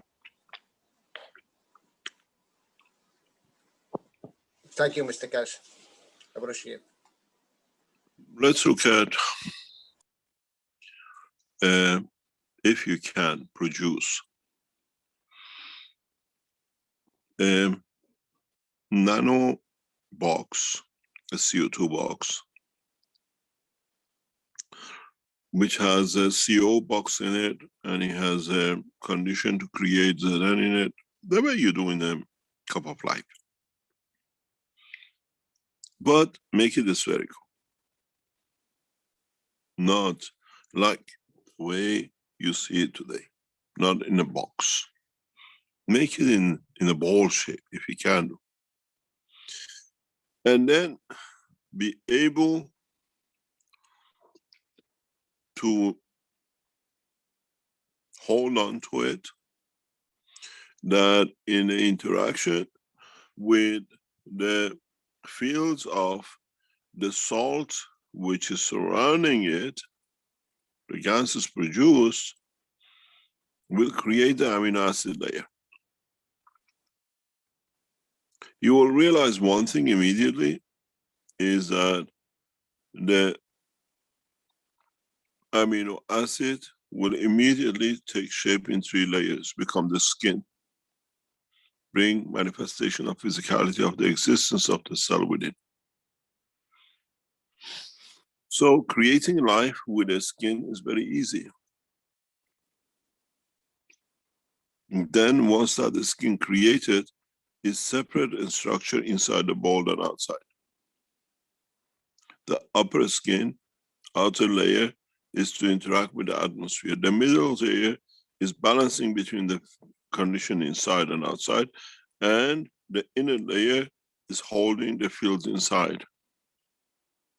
This is why, in so many ways, in the biology, in what we call, in many illnesses, we see psychosomatic with the skin rashes, because the outside intrusions with what is inside don't match and manifest the emotion as a salt and the bruises or rashes on the skin of the man. If we understand the world of science of biology the way it is in reality than what is made by man, it becomes very easy to understand how easily we can create any skin. And then what's within the skin is in a vacuum condition. What is outside is in interaction with the vacuum of the outside environment. And the middle layer is the intermediary to balance between the two. If you look at it, it's a twin star, one outside, one inside, and the middle is the balancer. This is what life is. This is how life is created in the universe. Even if you look at the structure of the kidney is the same, the structure of the heart is the same, the structure of the veins is the same. One handles what's outside, one handles what's inside, and the intermediary has to be there to bring a balance between the two, that they can exist and interact and keep that vein in the shape it is. Then the world of the science, present science of biology, what we've been taught, hits the fan, it's gone. It does not make sense anymore.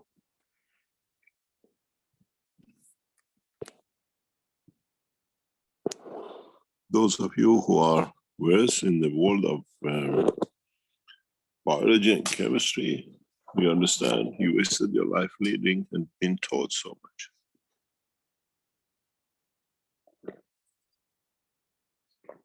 Because now in a space we have to look at it this way. What energy we can put from the outside that inside allows to exist in its own dominion, in its own pressure. magnetic field pressure. Then you can live anywhere in the universe. All you need to do is to adjust the internal.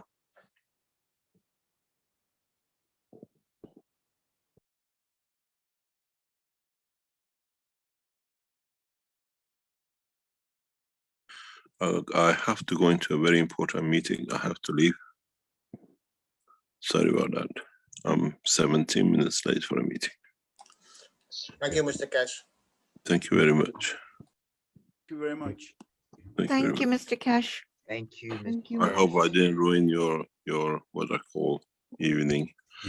But the world of science from now on, we teach about the plasma, and the creation of the fields has totally different meaning.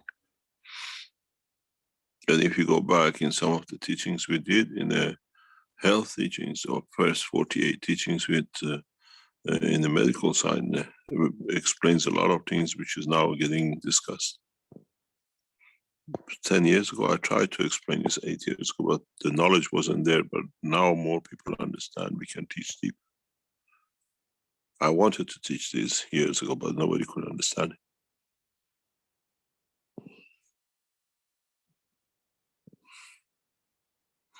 Thank you very much. Thank you. I was going to play this 1 minute clip here. Which is? This was something Barbara put in. Iran and China signed a 25-year cooperation agreement. It's expected to increase the bilateral trade and military cooperation. Now, what this gentleman down here, let's see if we can, where is his? Is that Mr. Zarif? Yes, yes, I think it's, here it is. If you have 1 minute and 37 seconds, I just wanted you to comment on it to see if you were aware of this, and you may want to make a comment. We know about this treaty over 2 years. Okay. The only reason for it has been signed now is because President Xi stands totally 180-degree opposite to Rouhani. And he signed this now. He wouldn't sign it 3 years ago. I discussed this in the national security discussions with Chinese government. It's a 400 billion project, if I'm correct. And it's one of the biggest cooperation China has ever put out.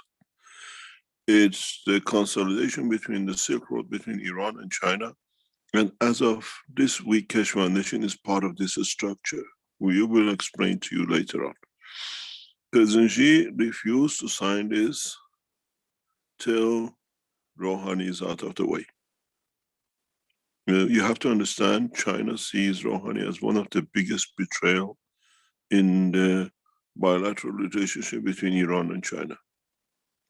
And they would not give him the pleasure.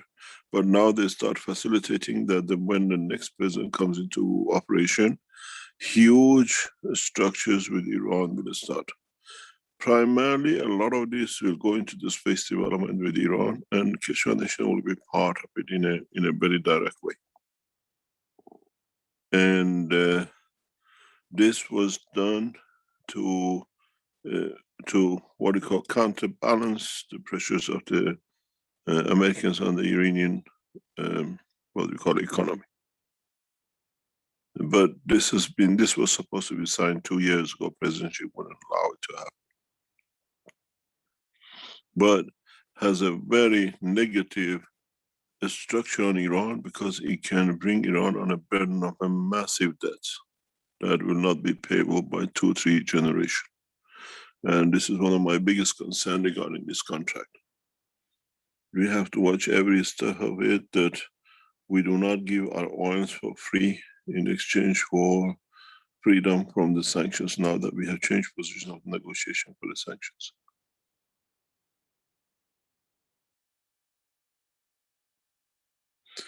It's something which I know about this contract for nearly over 2 years.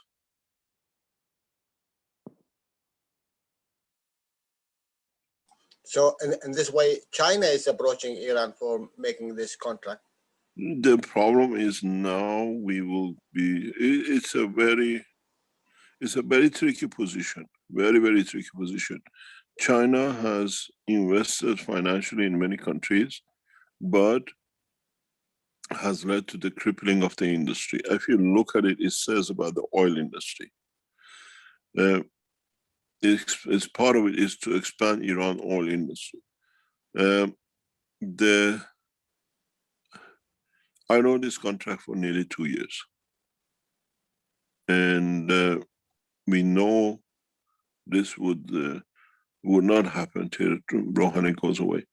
It's very beneficial to Iran because now if we change it the way we want it, we will bilaterally invest inside China.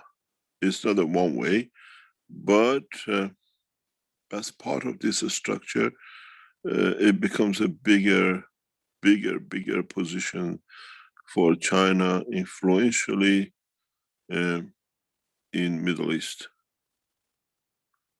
As Iran did not cooperate with the Americans and the British, 400 billion with 80 million population is a huge burden on nationals. Unless we bring back a new dimension in trade where Iran technology is exchanged for payment. And this negotiation I have already started 2-3 weeks ago. We will hear, we don't explain a lot of things which is happening, but soon you will hear. We have already started part of this process, 2 large investment in China. You'll be announcing coming time by the Keshe Foundation worldwide. But nothing was possible till Rouhani was in office. Now he's going, everything is accommodated. When he comes, the new government will take over and run with it. But we have to be very careful. We don't get burdened under it. So we are writing a lot of Iranian space and nuclear technology against this payment, intellectual rights against the payment for this. That doesn't put pressure on the nation. But we have to see. It's a very big danger for Iran if this is not controlled. Our payment should not come through oil to China. Our payment to China has to come through exchange for technology. And we already transferred part of this initial work at a $50 million euro investment through China as an intellectual right transfer. We are part of the bigger structure, in due time we'll explain. Iran cannot pay 400 billion exchange, but our technology worth more than 400 billion. We exchange for technology, and I called for a meeting of this in past 48 hours. Thank you for your comments. You're welcome. The thing that concerned me about this was oil again. Why isn't it phasing out oil? Chinese refineries are keyed up to Iranian oil.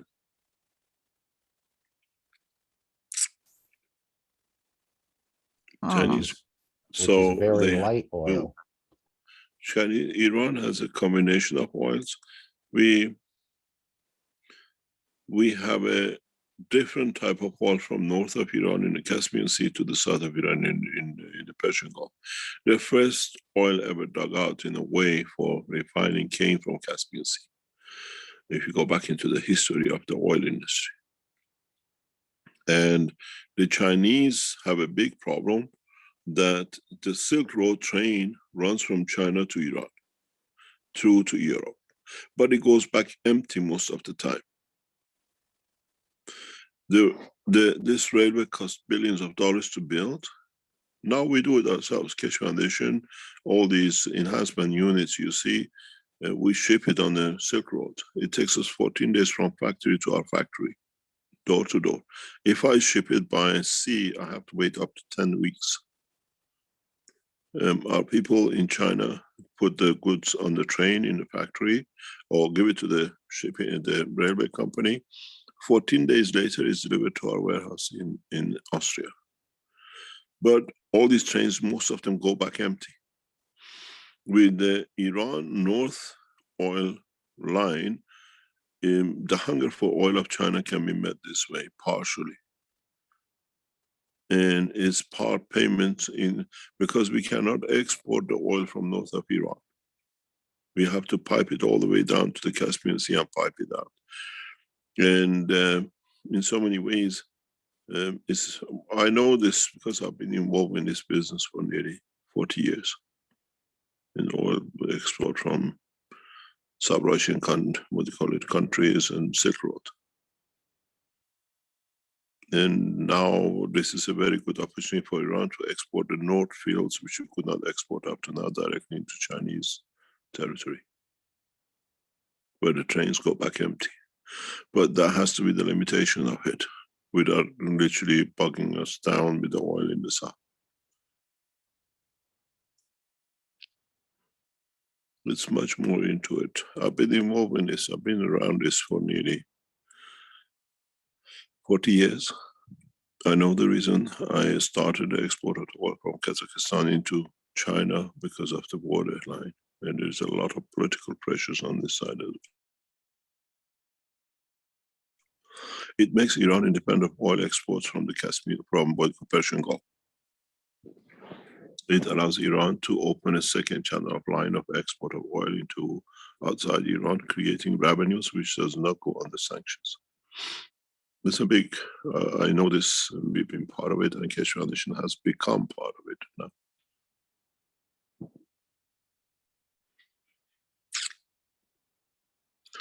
Anyway, I have to go into this meeting. Well, thank you very much for today. Thank you for clarifying, Thank Mr. you very Keshe. much. Thank you. you.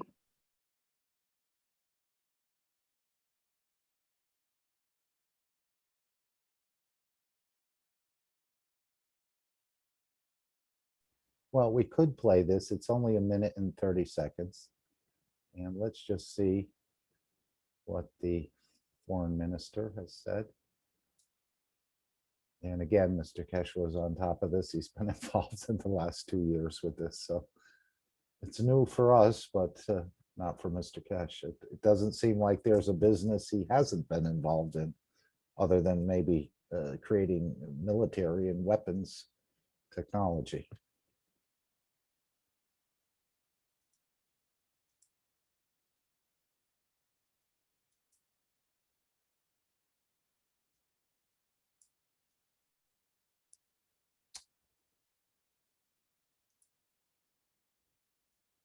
To our election, once we go into our election, it will be a lame duck government. And a lame duck government will not be able to do anything serious. And then we will have a waiting period of almost 6 months. We will not have a new government before September. A lot of things can happen between now and September. So it is advisable for the United States to move fast. And moving fast only requires them not to be shy, just to take the measures that they need to take. We are ready to go back immediately after the United States goes back to implementation of the deal. That's as simple as that. We don't need negotiations for that because we exactly know where we are. We exactly know what we negotiated. Everybody in the Biden administration right now, we're the ones who were sitting across the table from me. We believe ideologically as well as strategically that nuclear weapons cannot be used. And that is a waste of money, and we should not engage in it. And we've said that, and our record in not using chemical weapons when the Iraqis were using chemical weapons is perfect. And the OPCW has checked our record time and again, and we have come out, very clean from all these reviews, in spite of all the pressures from the United States. Our record on the nuclear issue is also clear. We will never develop nuclear weapons. Okay, I just thought I'd play that for our edification. And you can see that apparently they're going to could get trapped into a huge amount of debt. I don't understand it completely, but he was talking about a $400 billion, I think, debt on Iran for engaging in the wrong way in this agreement. But Mr. Keshe is there to make sure both sides, it's a benefit to both sides and not just one. Okay. I would ask Alex to come in, but it's rather late. And, I would like to come in. oh, very well then. Have the floor as long as you'd like. I was going to say it's very late in Europe. It's getting to be about 10:30, but that's Yes, fine. it is. We're still young here in the US and Canada. It's just 4:30. No. It's a very interesting discussion today because my only regret is that I didn't make my presentation sooner because ironically, everything that was in my presentation was already discussed. So what I would like to do is I would like to finish my presentation, if I may. And because with all due respect to all the people here who are already have spent a lot of time here, I would like to summarize with something that is extremely important as far as I'm concerned. Mark, Take as much time as you need. We see your screen.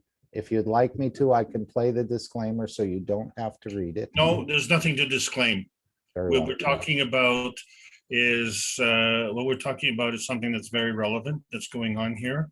And if I may get right into it so that I don't bore the Sure. audience. But March 21st was something that we looked forward to for many months once it was identified as part of our target. And the reason for it is because we were looking to the future. And we are in the post-March 21st era. And so the question is, what is the future?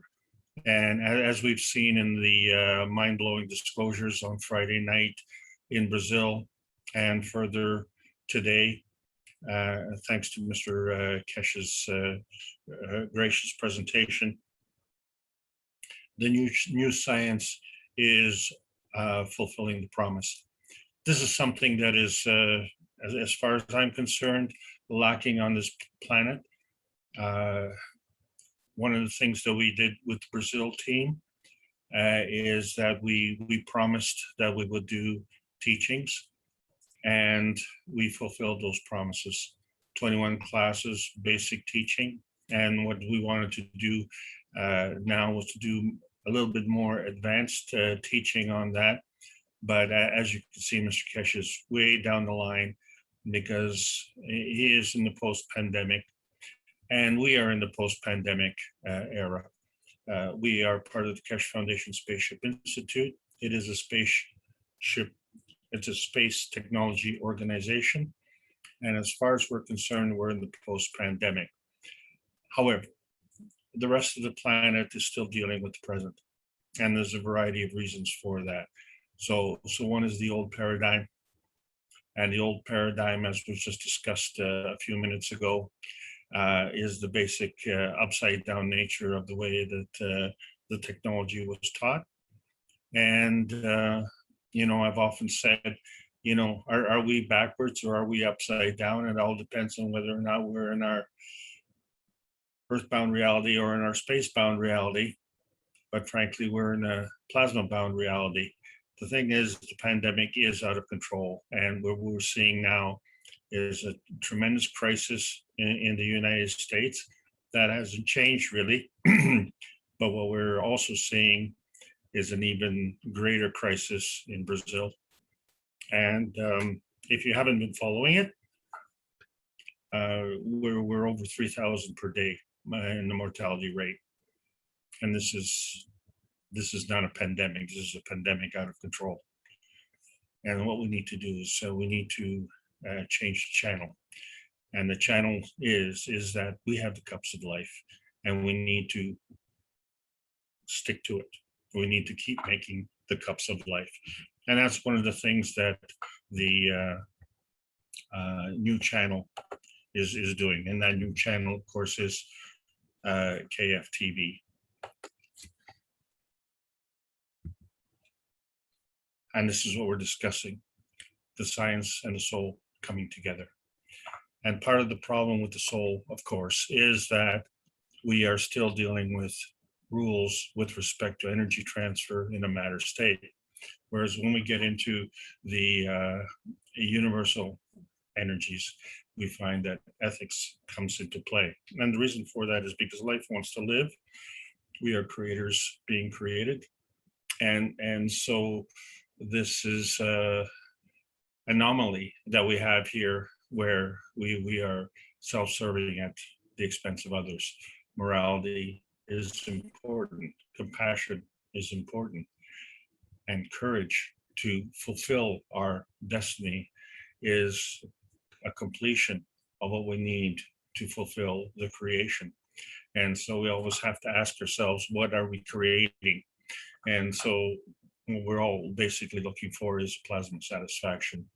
The universal enhancement spaceship units are a means to an end because fundamentally they will restore emotional and physical vitality. And that is so important because peace of mind is part of the plasma interaction. We are plasma beings. All things are working in combination. So we understand the magnetical pushing and the gravitational pulling, but right now on our planet, we have a pushing and shoving. And although we do have a Magrath condition, it is not as stable as it should be or could be. And that's one of the things that we have to figure out. What are we doing? When we meditate with our soul, we don't have to just sit in the corner, cross our legs and pray. What we need to do is provide the pattern. When we provide the pattern, we get the energy. And the energy comes from the universe. So we have to open up to what the universe does, not dictate the terms. We have to yield and allow this to happen. And that's the only time that we will get to receive. We are at the crossroads. Let's play a little game. Let's call it tic-tac-toe.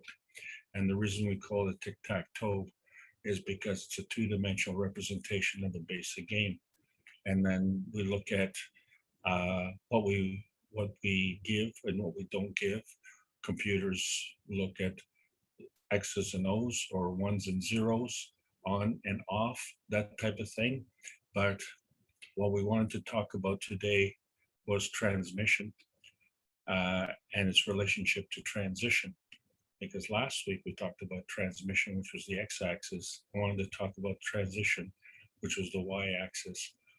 And we are concerned about which way we're going. And we have choices.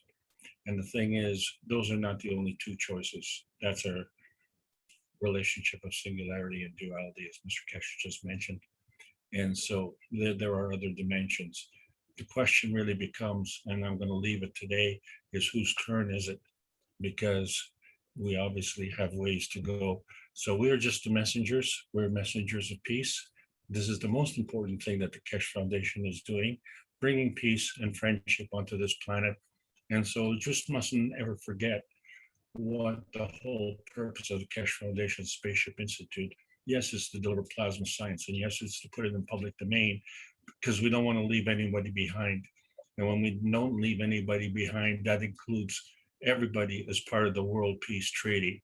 The aspect of the World Peace Treaty is it involves the world. The aspect of the World Peace Treaty is it involves peace. And the aspect of the World Peace Treaty is it involves a treaty that one with the pen and one with the soul. Sign the World Peace Treaty, restore physical and emotional harmony and vitality, combination. This is where the knowledge seekers become truth seekers. But the question becomes, are we difference makers? So can truth seekers become the difference makers? This is where the courage comes in. We have a dynamic plasma state within. We have a universal language throughout. And the plasma science needs to be delivered in exchange for peace on this earth. That is our mission. Thank you very much for letting me make this presentation. What a wonderful day today, Mark. Over to you. Okay, right on time. Someone just called me while you were speaking. And I told them I'd call them back after we finish here. Thank you, Alex. So tell us who wins the game. Next week. Oh, next you're going to hold us in suspense? Yeah. Oh, I know whose ever turn it is the winner. Thank you, everybody, for being here all around the world. This is the North American Corona team meeting. We know that that involves the US, that involves Mexico, but you know what? We have beautiful people from Europe, South America, Asia, Australia.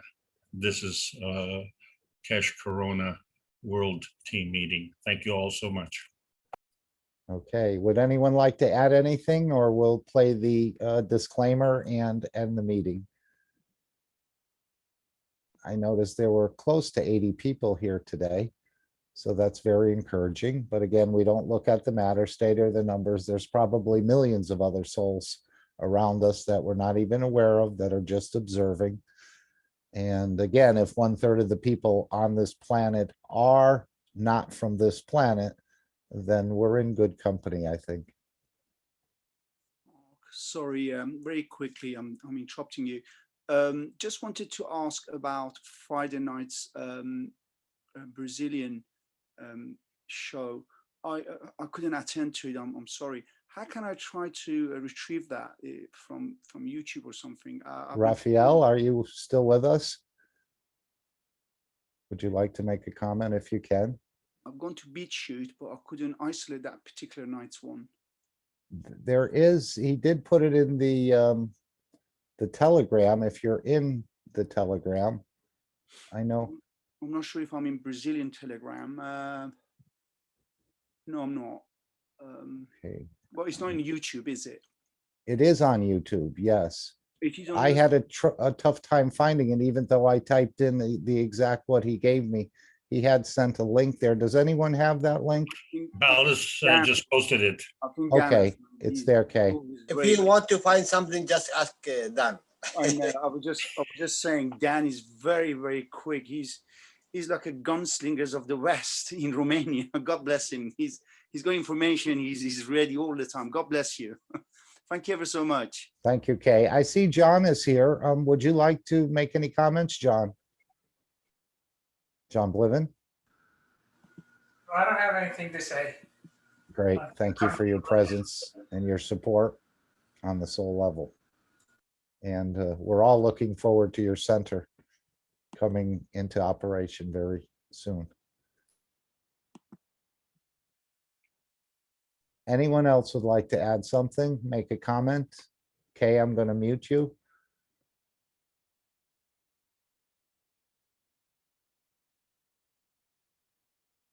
If not, then we will close the meeting. I'll play the final disclaimer and then we'll end the meeting. And Thank you, this Mark, meeting, Alex. yes, thank you. Thank you, Jalal, for being here. And hopefully you got your questions asked, but the more Mr. Kesh speaks on these subjects, the more I seem to be mystified. Because now we're even going into a new knowledge.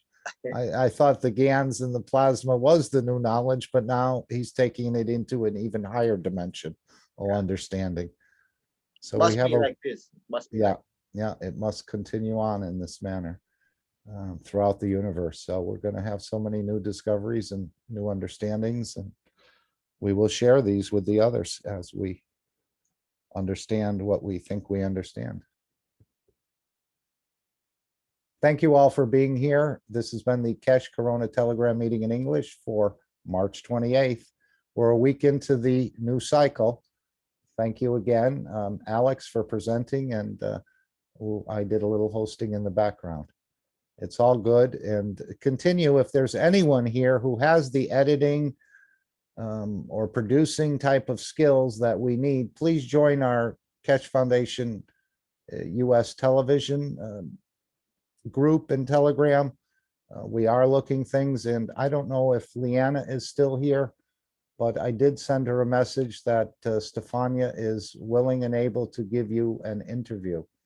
So that should already be arranged, and hopefully they communicated with each other through this chat. Thank you again, and have a wonderful rest of your day or evening. Thank you very much. Thank you. Thank you very much.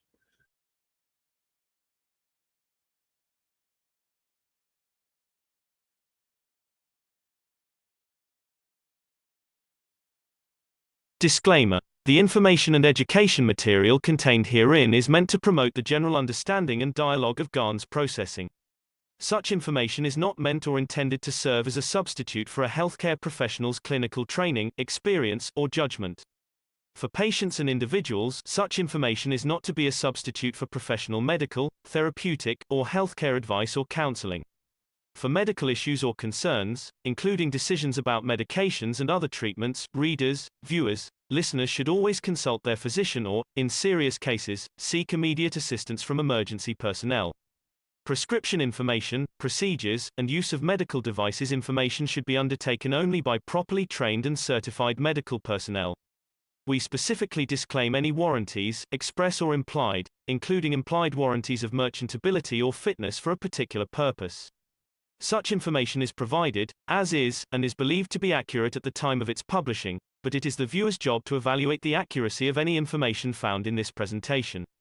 Every case presented is of their own experience, applied by themselves for themselves, and it applies to their case only.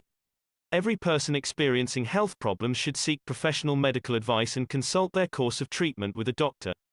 The processes of plasma balancing described herein are a natural process which supports the body but does not replace medical advice or therapies one is already subject to.